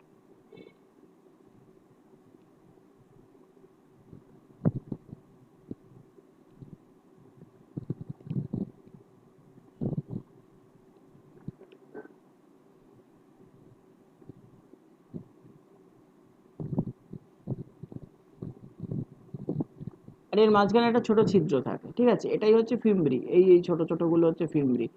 আর এর থেকে বেশ খানিকটা দূরে কিন্তু ওভারি থাকে। তাহলে যখন ওভাটা ক্ষরণ হয় এখান থেকে, সেই ক্ষরিত ওভাটা এই ফিমব্রির মাঝখানে যে ছিদ্রটা আছে সেই ছিদ্রটার মাধ্যমে তবে কিন্তু ফ্যালোপিয়ান টিউবে ঢোকে। আর এই টোটাল প্রসেসটাকে করাই হচ্ছে ফিমব্রি, টোটাল প্রসেসটাকে করাই হচ্ছে ফিমব্রি। ফিমব্রি না থাকলে ওভাকে কখনো টেনে নেওয়া যাবে না। তাহলে আমাদের মেল রিপ্রোডাক্টিভ সিস্টেমের সঙ্গে ফিমেল রিপ্রোডাক্টিভ সিস্টেমের একটা বেশ ব্যাপক পার্থক্য আছে। পার্থক্যটা কেমন না, পার্থক্যটা হচ্ছে ওভা বেরোয় একটা ফাঁকা জায়গায়, যেখান থেকে ফিমব্রির মাধ্যমে তাকে টেনে নেওয়া হয়। এখানে ফ্যালোপিয়ান টিউব খানিকটা হলেও, খানিকটা না পুরোটাই হচ্ছে ভাস ডিফারেন্সি সমতুল্য, কিন্তু টেস্টিসের ক্ষেত্রে এপিডিডাইমিসের মাধ্যমে সেই ভাস ডিফারেন্সটা টেস্টিসের সাথে যুক্ত থাকে। এখানে কিন্তু সেরকম যুক্ত হওয়ার কোনো ঘটনা আমরা দেখতে পাচ্ছি না, বাকিটা প্রায় সেম। এবার যদি ভেতরে হিস্টোলজিক্যাল স্ট্রাকচার দেখি তাহলে হিস্টোলজিক্যাল স্ট্রাকচার অনেকটা আলাদা। আর কিছু? স্যার হ্যাঁ, বলছি ওই যে ফ্যালোপিয়ান টিউবটা আছে, ফ্যালোপিয়ান টিউবটা ওই আকারে ওখানে কি করে আটকে থাকে তাহলে? কিছু ফ্যাট টিস্যু আছে, আমি অন্য দু একটা ছবি দেখাবো, দেখলে বুঝতে পারবি। এখানে সেরকম ছবি দিইনি, পয়েন্টগুলো ভালো নয় বলে। দাঁড়া,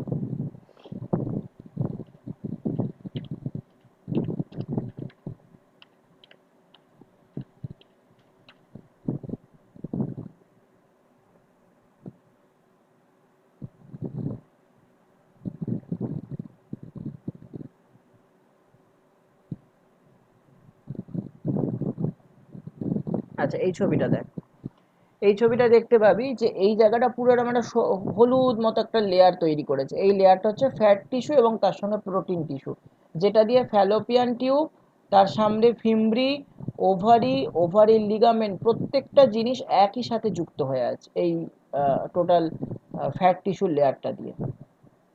অন্যদিকে তুই যদি ফ্যাট টিস্যুটা ছাড়িয়ে নিস, মেসোসাইপিং চলে, হ্যাঁ এটাকে মেসোসাইপিং চলে, এটাকে,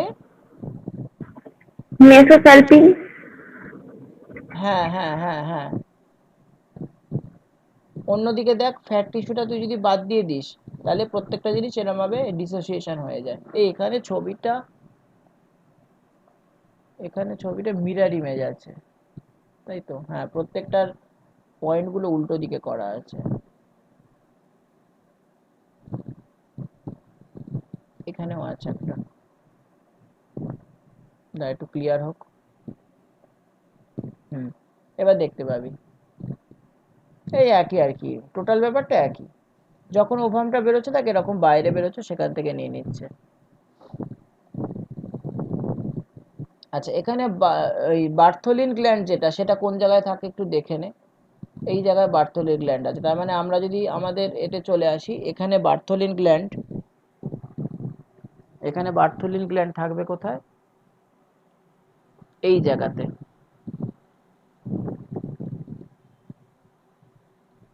ঠিক আছে, এটা হচ্ছে বার্থোলিন গ্ল্যান্ড।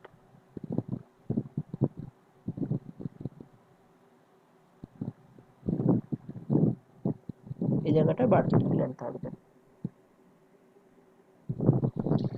আচ্ছা, আর একটা জিনিস সার্ভিক্স, এই সার্ভিক্সের একদম মুখটাতে, এই জাস্ট একদম মুখটাতে একটা মেমব্রেন থাকে, পর্দা, এই জায়গাটা, যার নাম হলো হাইমেন। ঠিক আছে, হাইমেন, হাইমেন যে পর্দা, মানে সেটা কি হয়, সেটার মধ্যে একটা লিকেজ থাকে, মানে কিরম বলবো, জাস্ট একটা ছোট্ট ফুটো থাকে ধর, ঠিক আছে, পুরো পর্দাটাই থাকলো, মনে করে এত বড় পর্দাটা, কিন্তু তার মধ্যে একটা ছিদ্র থাকে। মেডিকেল যারা পড়ে তাদের এইখান থেকে টার্মগুলো জানতে হয় যে এই এই ছিদ্রটা কোথায় কোথায় আছে, ওপরে আছে নাকি মাঝে আছে নাকি তলায় আছে নাকি কোনো সাইডে, যদি ডান দিকে বা বাঁ দিকে থাকে, তার সব আলাদা আলাদা নাম আছে, আমাদের এখানে বায়োলজিতে নেই। ছিদ্রটার আকার, কোনো কোনো সময় কি হয়, ছিদ্রটা লম্বাটে হয়, তার জন্য একটা নাম। কোনো কোনো সময় ছিদ্রটা মাঝখানে হয় এবং গোল হয়, তার জন্য আর রকম নাম। কোনো কোনো সময় হাইমেন পর্দাটা ছিদ্রটা এরকম ইরিগুলার শেপের হয়, তার জন্য আরেক রকম নাম। ঠিক আছে, এই হাইমেন যে মেমব্রেন, সেটা বলা হয় কুমারিত্ব তাকে প্রমাণ করে, মানে সে ভার্জিন কিনা। তো এই জিনিসটা কিন্তু ট্রু নয়, এটা একটা মিথ। তার কারণ হলো যারা খুব বেশি খাটাখাটুনি করে বা এক্সারসাইজ করে, তাদের ক্ষেত্রে হাইমেন মেমব্রেন যে কোনো কারণে যে কোনো সময় নষ্ট হয়ে যেতে পারে। ঠিক আছে, এবং এটা কখনোই কোনো মানে কি বলবো স্ট্রং পয়েন্ট নয়, যে ব্যাপারটা নিয়ে মানুষ আলোচনা করে সেটা কখনোই স্ট্রং পয়েন্ট নয়। সাইক্লিং বেশি করলে, ধর ঘন্টা দুই যদি কেউ ডেলি সাইক্লিং করে, ফিমেলের ক্ষেত্রে অবশ্যই, তাহলে তার ক্ষেত্রে হাইমেন মেমব্রেন নষ্ট হয়ে যেতে পারে বা বড় হয়ে যেতে পারে, মাঝখানে যে ছিদ্রটা বড় হয়ে যেতে পারে। ছিদ্রটা কিন্তু সবার থাকে। আর কি কারণে হতে পারে, হরমোনাল বেশ কিছু প্রবলেম হয়, যার জন্য অনেকের দেখবি যে মেনস্ট্রুরাল পেন হয়। তো সেই মেনস্ট্রুরাল পেনের সময় এর আশেপাশের যে মাসেল, সেই মাসেলগুলো স্কুইজ হয়, তার জন্য হতে পারে। এরকম অনেক কারণ আছে, ঠিক আছে, কিন্তু হাইমেন কনসেপ্টটা হচ্ছে এটা। আচ্ছা আর কি বলবো, আচ্ছা ম্যামারি গ্ল্যান্ড আছে তোদের এখানে, তো ম্যামারি গ্ল্যান্ডের স্ট্রাকচার পড়ার খুব একটা দরকার হবে না। ম্যামারি গ্ল্যান্ডের জন্য আমরা লাস্টের দিকে ওই ইয়ে করব, ওটার নাম কি, লাস্টের দিকে আমরা ল্যাকটেশন পড়বো, সেই ল্যাকটেশনের সময় ম্যামারি গ্ল্যান্ডের স্ট্রাকচার একটু হালকা করে আলোচনা করে দিলে হয়ে যাবে। ঠিক আছে, এখন তাহলে আমরা একটু কাজ করছি, এখন একটু রেকর্ডিংটাকে পজ রাখছি কিছুক্ষণের জন্য, আর যে টার্মগুলো হয়নি একটু টার্মগুলো আমাকে পাঠা, আমি টার্মগুলো দেখে বলবো। আচ্ছা দুটো টার্ম ও পাঠিয়েছে, প্রথম টার্মটার নাম হচ্ছে গুবার্নাকুলাম, খুব বিচ্ছিরি একটা নাম, যাই হোক। তো সেটা বলেছে এটা এক ধরনের তন্তুময় অংশ যা শুক্রাশয় ও ডিম্বাশয় উভয়ই অবতরণ বাহুল্য, বাবা কি বাংলা, শুক্রাশয়ে যে সূক্ষ্ম তন্তু দ্বারা স্কোটামের সাথে যুক্ত থাকে তাকে গুবান্ডকুলাম থেকে সৃষ্ট টেল অফ কর্ক বলে।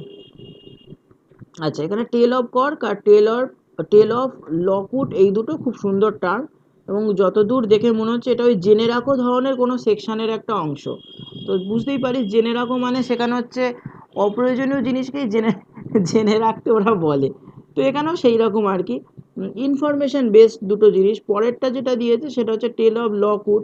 টেল অফ লকউড হচ্ছে গুবার্নাকুলাম নামক অংশ থেকে সৃষ্ট এক প্রকার সূক্ষ্ম তন্তুময় ব্যান্ড যা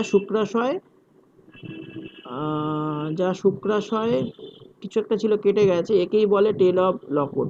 শুক্রাশয়ে থাকে বা এরকম একটা কিছু ছিল। তো যাই হোক, দুটো জিনিসের নাম এখানে দিয়েছে, একটা বলছে টেল অফ কর্ক আর একটা হচ্ছে টেল অফ লকউড। এটা কে? দুটো জিনিসই তৈরি হয়েছে গুবার্নাকুলাম বলে একটা টিস্যু থেকে, যে টিস্যুটার কাজ হলো শুক্রাশয় এবং ডিম্বাশয়কে তার নির্দিষ্ট স্থানে প্লেস করা। ঠিক আছে, প্লেস করা। সেই ক্ষেত্রে টেল অফ কর্ক বলে যে অংশটা দিয়েছে সেটা স্পোটাম স্যাকের সঙ্গে, যেটা আগেরবার ছবিতে দেখাচ্ছিলাম তোদের, সেটা কোথায় গেল, হ্যাঁ, স্পোটাম স্যাকের সাথে একটা এরকম ধরনের কানেকশন রয়েছে, প্রোটিনের কানেকশন। সেই প্রোটিনের কানেকশনের মাধ্যমে আটকে রেখেছে, একে টেল অফ কর্ক বলছে। ঠিক একইভাবে যে তন্তুময় অংশর আর একটা পোর্শন শুক্রাশয়ের সঙ্গে যুক্ত আছে, মানে এই পাশটার সঙ্গে যুক্ত আছে, তাকে টেল অফ লকউড বলছে। এবার এই দুটোর এক্সাক্ট এক্সপ্লেনেশন বা আরও ডিটেল যদি জানার থাকে তাহলে আমার মনে হচ্ছে তোদের এই বইতে পাওয়া যাবে না, কারণ এগুলো একদম টিপিক্যাল ফিজিওলজি অনার্স বা মাস্টার্সের কোশ্চেন থেকে এই দুটো টার্মকে আর কি ওরা নিয়ে এসছে, একটু বইটাকে স্পেশাল করতে চেয়েছে, সেটার জন্যই নিয়ে এসছে, বোঝা যাচ্ছে। তো সেটা তোরা একটুখানি এই দুটো টার্মকে যদি মনে হয় যে আর একটু জানবি, তো তাহলে একটু নেটেতে সার্চ করিস। তবে এই দুটোই হচ্ছে কানেক্টিং ফাইবার, কানেক্টিং ফাইবার। একটু অ্যাডভান্স করেছে বইটাকে, আর কিছুই না, এই দুটোই হচ্ছে কানেক্টিং ফাইবার। মানে এর সেই কানেক্টিং ফাইবারের দুটো এন্ডের নাম। দুটো এন্ডের নাম।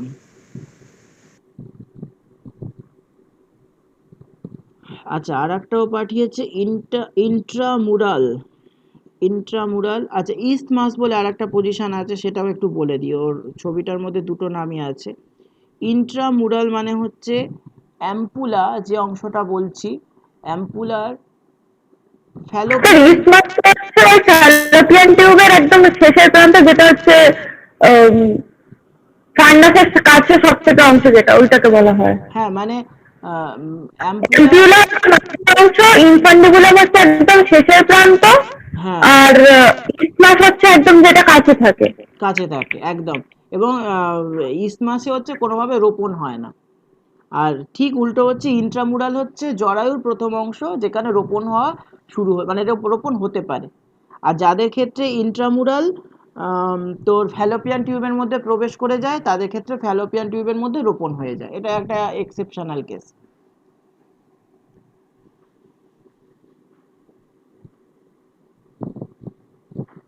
আর কি কেউ কোনো ছবি পাঠিয়েছে? না, আর কেউ পাঠায়নি। ঠিক আছে, এ কটা মোটামুটি হলো। আমরা আজকের আর একটুখানি এগোতে পারি। হ্যাঁ, বল। সার্টোলিকোস কি? হ্যাঁ, ওইটাই বলছিলাম, আমরা আরেকটু এগোতে পারি, তাহলে আমাদের হিস্টোলজি পড়তে হবে। হ্যাঁ, হিস্টোলজি পড়লে তাহলে এই কোষগুলো সম্বন্ধে আমরা একটু ডিটেলসে জানতে পারবো। আমি আজকের হয়তো কমপ্লিট হিস্টোলজিটা পড়াতে পারবো কিনা জানি না, স্কুলে যেতে হবে, তাও আমি দেখছি। একটু হিস্টোলজি ব্যাপারটা আগে বলি। আমরা এতক্ষণ ধরে একটা সেকশনাল ভিউ দেখছিলাম, দু রকম সেকশনাল ভিউ হয়। সেকশনাল ভিউ দু রকম হয়, একটা হলো নন হিস্টোলজিক্যাল। আগে ব্যাপারটা বুঝে নে। নন হিস্টোলজিক্যাল মানে হলো সেখানে টিস্যু বা অর্গ্যান দুটোই আমরা দেখতে পাবো। আর হিস্টোলজিক্যাল তার মানে হলো এমন টিস্যু যেটার স্ট্রাকচার এবং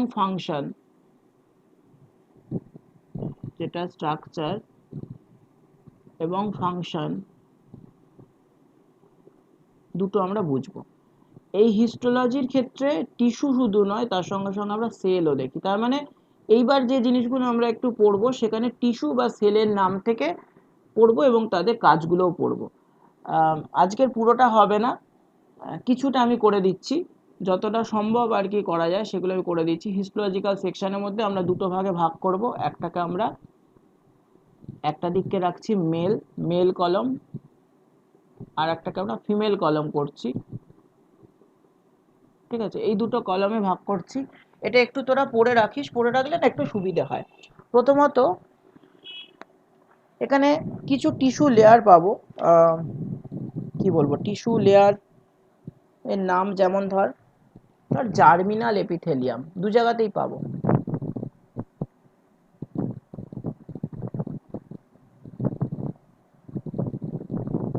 ঠিক আছে, এই জিনিসটা এপারেও পাবো, সেম একই জিনিস এখানে সেম পাবো। এটাকে আমরা বলছি জার্মিনাল এপিথেলিয়াম, যার প্রথম কোষটা মেলের ক্ষেত্রে স্পাম তৈরি করছে আর ওদের ক্ষেত্রে ফিমেলের ক্ষেত্রে ওভা তৈরি করছে। তো প্রথম কোষটা মেলের ক্ষেত্রে বার্থোলিন নয় তো কি যেন নামটা, এক মিনিট দাঁড়া।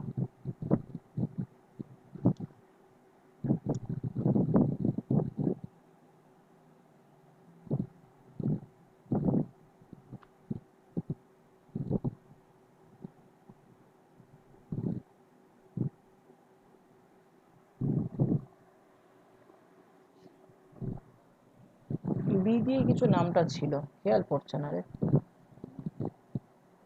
কি ছিল বলতো। আচ্ছা এটা থেকে বলি, ওটা মনে পড়ছে না। এখানে হচ্ছে স্পারমাটোগোনিয়াল, হ্যাঁ মনে পড়েছে, স্পারমাটোগোনিয়াল স্টেম সেল, আর এটা ছিল উগোনিয়াল স্টেম সেল।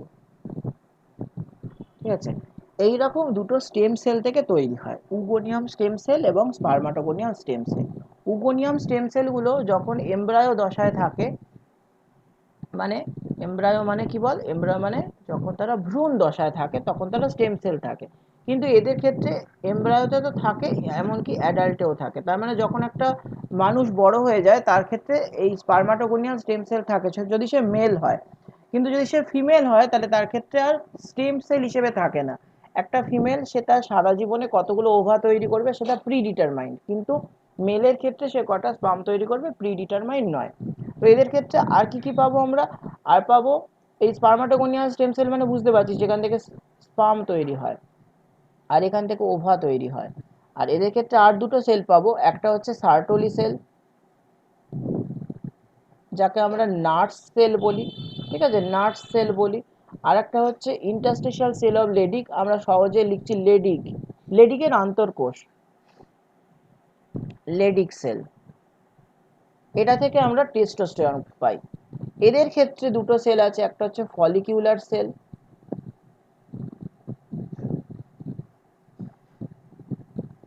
একটা হচ্ছে লিউটিয়াল সেল, আর একটা হচ্ছে থিকা সেল। ফলিকিউলার সেল সাধারণত ইস্ট্রোজেন, লিউটিয়াল সেল সাধারণত প্রোজেস্টেরন, থিকা সেল সেইভাবে কোনো কিছু করে না, এটা লেয়ার তৈরি করে, আবরণ তৈরি করে। এখানে এটা হচ্ছে নার্সিং করে, যার জন্য নার্স সেল বলে, মানে দেখাশোনা করে কার না শুক্রাণুর। এ হচ্ছে টেস্টোস্টেরন তৈরি করে। ঠিক আছে, এই দুটো হলো হরমোন, আর এখানে টেস্টোস্টেরন হচ্ছে হরমোন। এই কটা সেলের নাম একটু জেনে রাখতে হবে, আমরা একটু নেক্সট দিনের ক্লাসে ওটা আবার ছবি টবি দিয়ে বোঝাতে হবে, ওটা বেশ টাফ।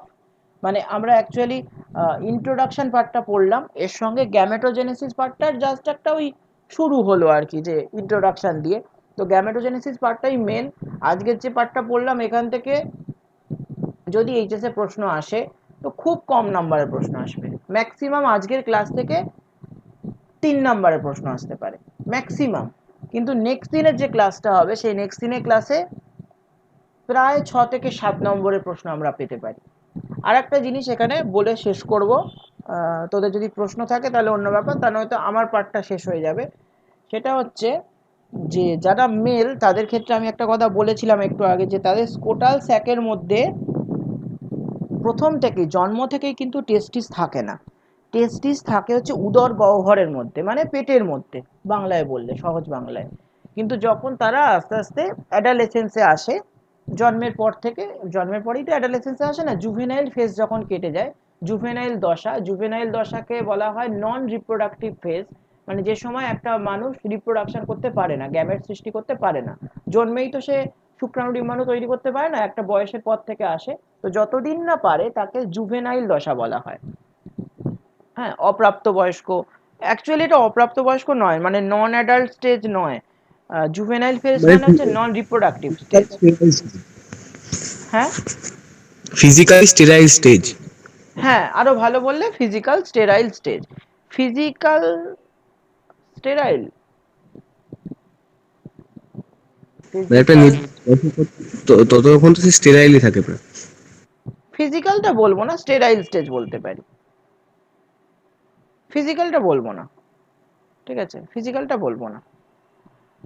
যাই হোক, গ্যামেট উৎপাদন করতে পারছে না, তো সেই অবস্থায় টেস্টিসগুলো উদর গহ্বরের মধ্যে থাকছে। কিন্তু যখন সে তার ওই জুভেনাইল ফেজটা বা স্টেরাইল ফেজটা কাটিয়ে উঠছে, তখনও যদি টেস্টিসগুলো উদর গহ্বরে থাকে, স্কোটাল স্যাকেতে যদি না নেমে আসে, তাহলে তাকে একটা ডিজিজ বলে।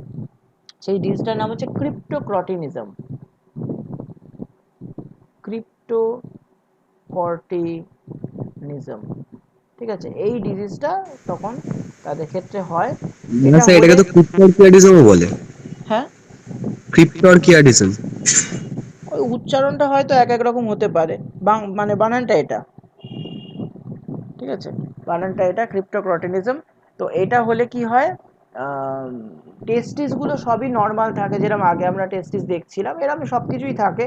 কিন্তু টেস্টিসটা যেহেতু উদর গহ্বরের মধ্যে থাকছে, তার মানে এখানে অনেক বেশি হিট আসছে, তাই তো, হিট অনেক বেশি আসছে, এবং হিট আসার জন্য কি হচ্ছে, শুক্রাণুগুলো পূর্ণতা পাচ্ছে না, যে শুক্রাণুগুলো তৈরি হচ্ছে সেই শুক্রাণুগুলো অ্যাবনর্মাল কন্ডিশন হচ্ছে। কারোর ক্ষেত্রে দেখা যাচ্ছে যে এই, স্যার এই ধরনের টেস্টিসকে অর্কিড টেস্টিস বলে। অর্কিটেস্টিস বলে। তো এদের ক্ষেত্রে কি হচ্ছে যে কি বলে, যে ফ্লাজেলারি পার্টগুলো, এই ফ্লাজেলাগুলো নষ্ট হয়ে যায় তলার, মানে এরা আর চলৎ শক্তিহীন যাকে বলা হয় আর কি, যে ওই এক জায়গায় পড়ে থাকে, ওভার মতো পড়ে থাকে। তো এটাই হচ্ছে স্টেরিলিটির মেন কারণ। কিছু কিছু ক্ষেত্রে টেস্টিস তৈরিই হয় না, মানে যেহেতু প্রথমেই বলছিলাম যে আমাদের এই যে আমাদের বল স্পার্মাটো, যে গ্যামেটোজেনেসিস যে ফেজটা আছে, কোথায় গেল ফার্স্ট পয়েন্টটা, হ্যাঁ, এই যে গ্যামেটোজেনেসিস যে ফেজটা আছে, গ্যামেটোজেনেসিসের জন্য হিট খুব একটা, মানে কি বলবো, প্রয়োজনীয় একটা ফ্যাক্টর, ঠিক আছে। এই ফ্যাক্টরের যদি অভাব হয় বা এই ফ্যাক্টরটা যদি অতিরিক্ত বা কম আসে, তাহলে সমস্যা হয়, গ্যামেটোজেনেসিস প্রক্রিয়াটাতে সমস্যা হয়। বেশ, বল আর কি কোয়ারি আছে তোদের। স্যার ক্রিপ্টরকিয়াডিজম তো আবার দুটো প্রকারে ভাঙা যায়।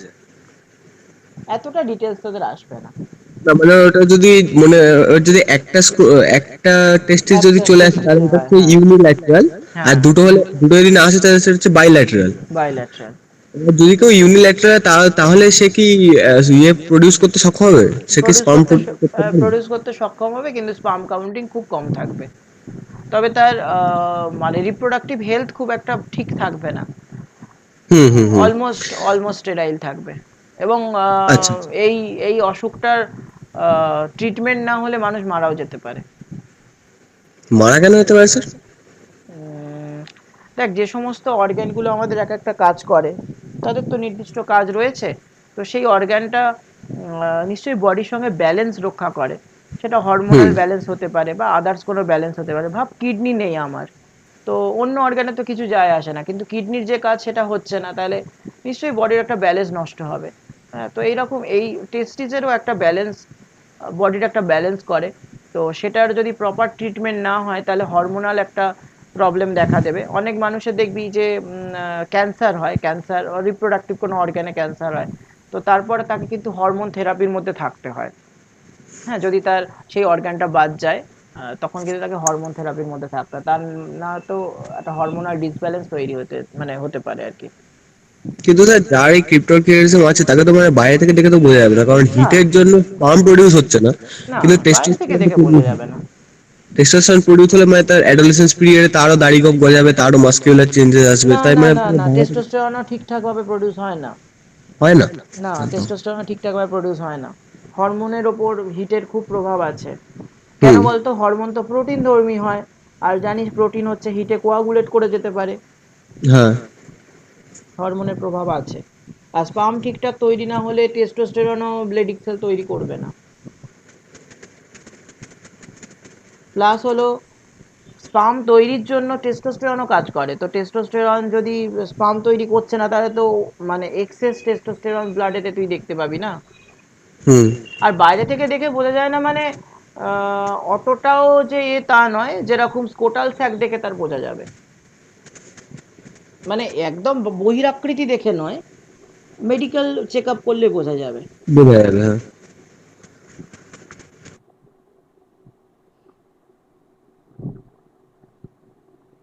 স্যার, হ্যাঁ, স্যার ওভারি তো দুটো, ওভারি দুটো। তাহলে তাহলে ওভামা দুটো একসাথে তৈরি হয়?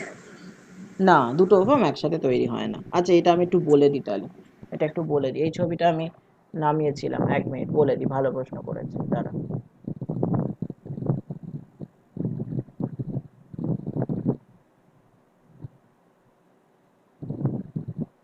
এটা ভালো প্রশ্ন করেছে। আচ্ছা, দুখানা ওভারি আছে, মানে অ্যাকর্ডিং টু এই এই স্লাইডটা, এই স্লাইডটায় বলছে এটা একদিকের ওভারি, ওটা আর একদিকের ওভারি। পেন কাহা গেয়া, এই যে পেন। এটা যদি ধরে নিই যে লেফট ওভারি,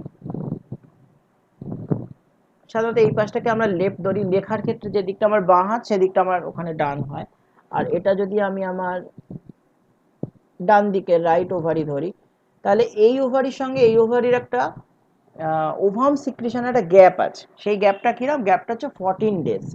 মানে ধর মাসের 1 তারিখে যদি রাইট ওভারি সে যদি ডিম্বাণু ক্ষরণ করে, তাহলে এই রাইট ওভারি মাসের 28তম দিনে আবার ডিম্বাণু ক্ষরণ করতে পারে। আর 1 থেকে 28-এর মাঝখানে হচ্ছে 14, তাহলে 14তম দিনে যদি লেফট ওভারি ক্ষরণ করে, তাহলে এই 14 থেকে আবার 28 দিন গুনতে হবে। মানে পরের মাসের ওই, বল কত তারিখ হবে? Right, right, something. হ্যাঁ, 15 হবে নাকি? 12 তারিখ, 12 তারিখ, 12। 12 তারিখ, 12 তারিখ, হ্যাঁ ওরকম একটা হবে, তাহলে সেই সময় আবার তার ওভাম ক্ষরণ হবে। তাহলে দুটো ওভারির মাঝের গ্যাপ, দুটো ওভারির মাঝের গ্যাপ 14 দিন, কিন্তু এক একজনের 28 দিন। ঠিক আছে, এক একজনের 28 দিন। তাহলে এবারে একটু আমরা এই ছবিটায় আসি। এটা আজকের দেখালে অনেকটা বড় হয়ে যাবে, তাও একটু দেখিয়ে দিই, একটু দেখিয়ে দিই।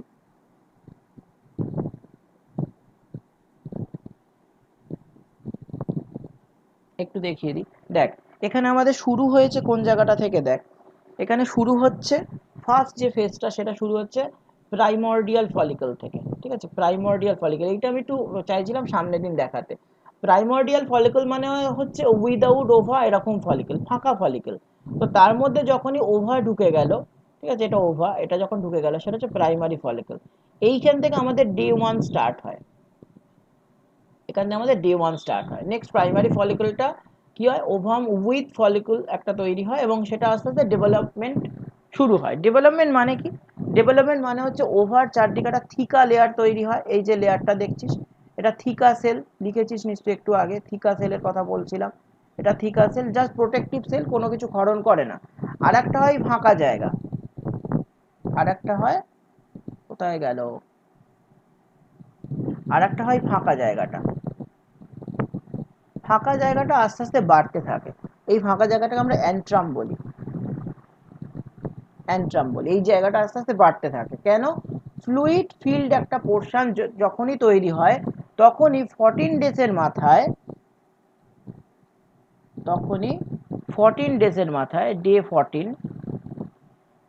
ক্যালেন্ডার না, ক্যালেন্ডার ধরে না, এই ডে 1টা ধরে, প্রথম ডে 1টা ধরে, এই 14 ডেজের মাথায় ওই ফ্লুইডের ইন্ট্রা ফ্লুইড প্রেশারটাই ওভামটাকে বার করে দিতে সক্ষম হয়। দেখ, এটা দেখে বোঝা যাচ্ছে যে ফ্লুইডটাই কিন্তু একটা প্রেশারাইজ করে এটাকে বার করে দিচ্ছে।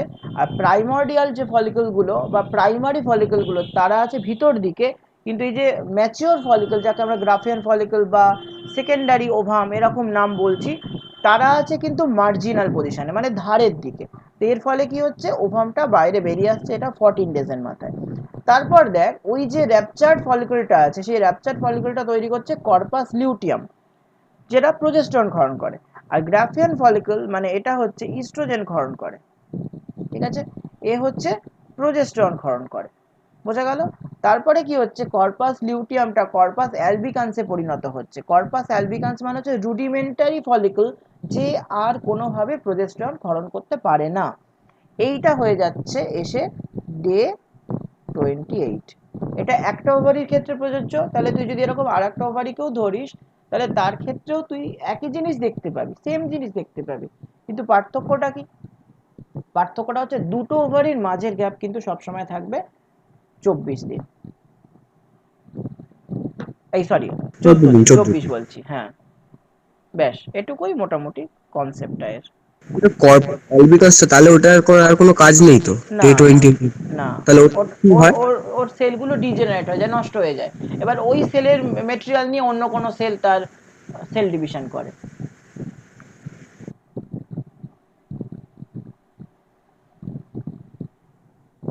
এই 11:40 বাজে, আজকের আমাকে আর আটকাস না, ঠিক আছে? আজকে আমি এই পর্যন্ত রেকর্ডিংটা রাখলাম।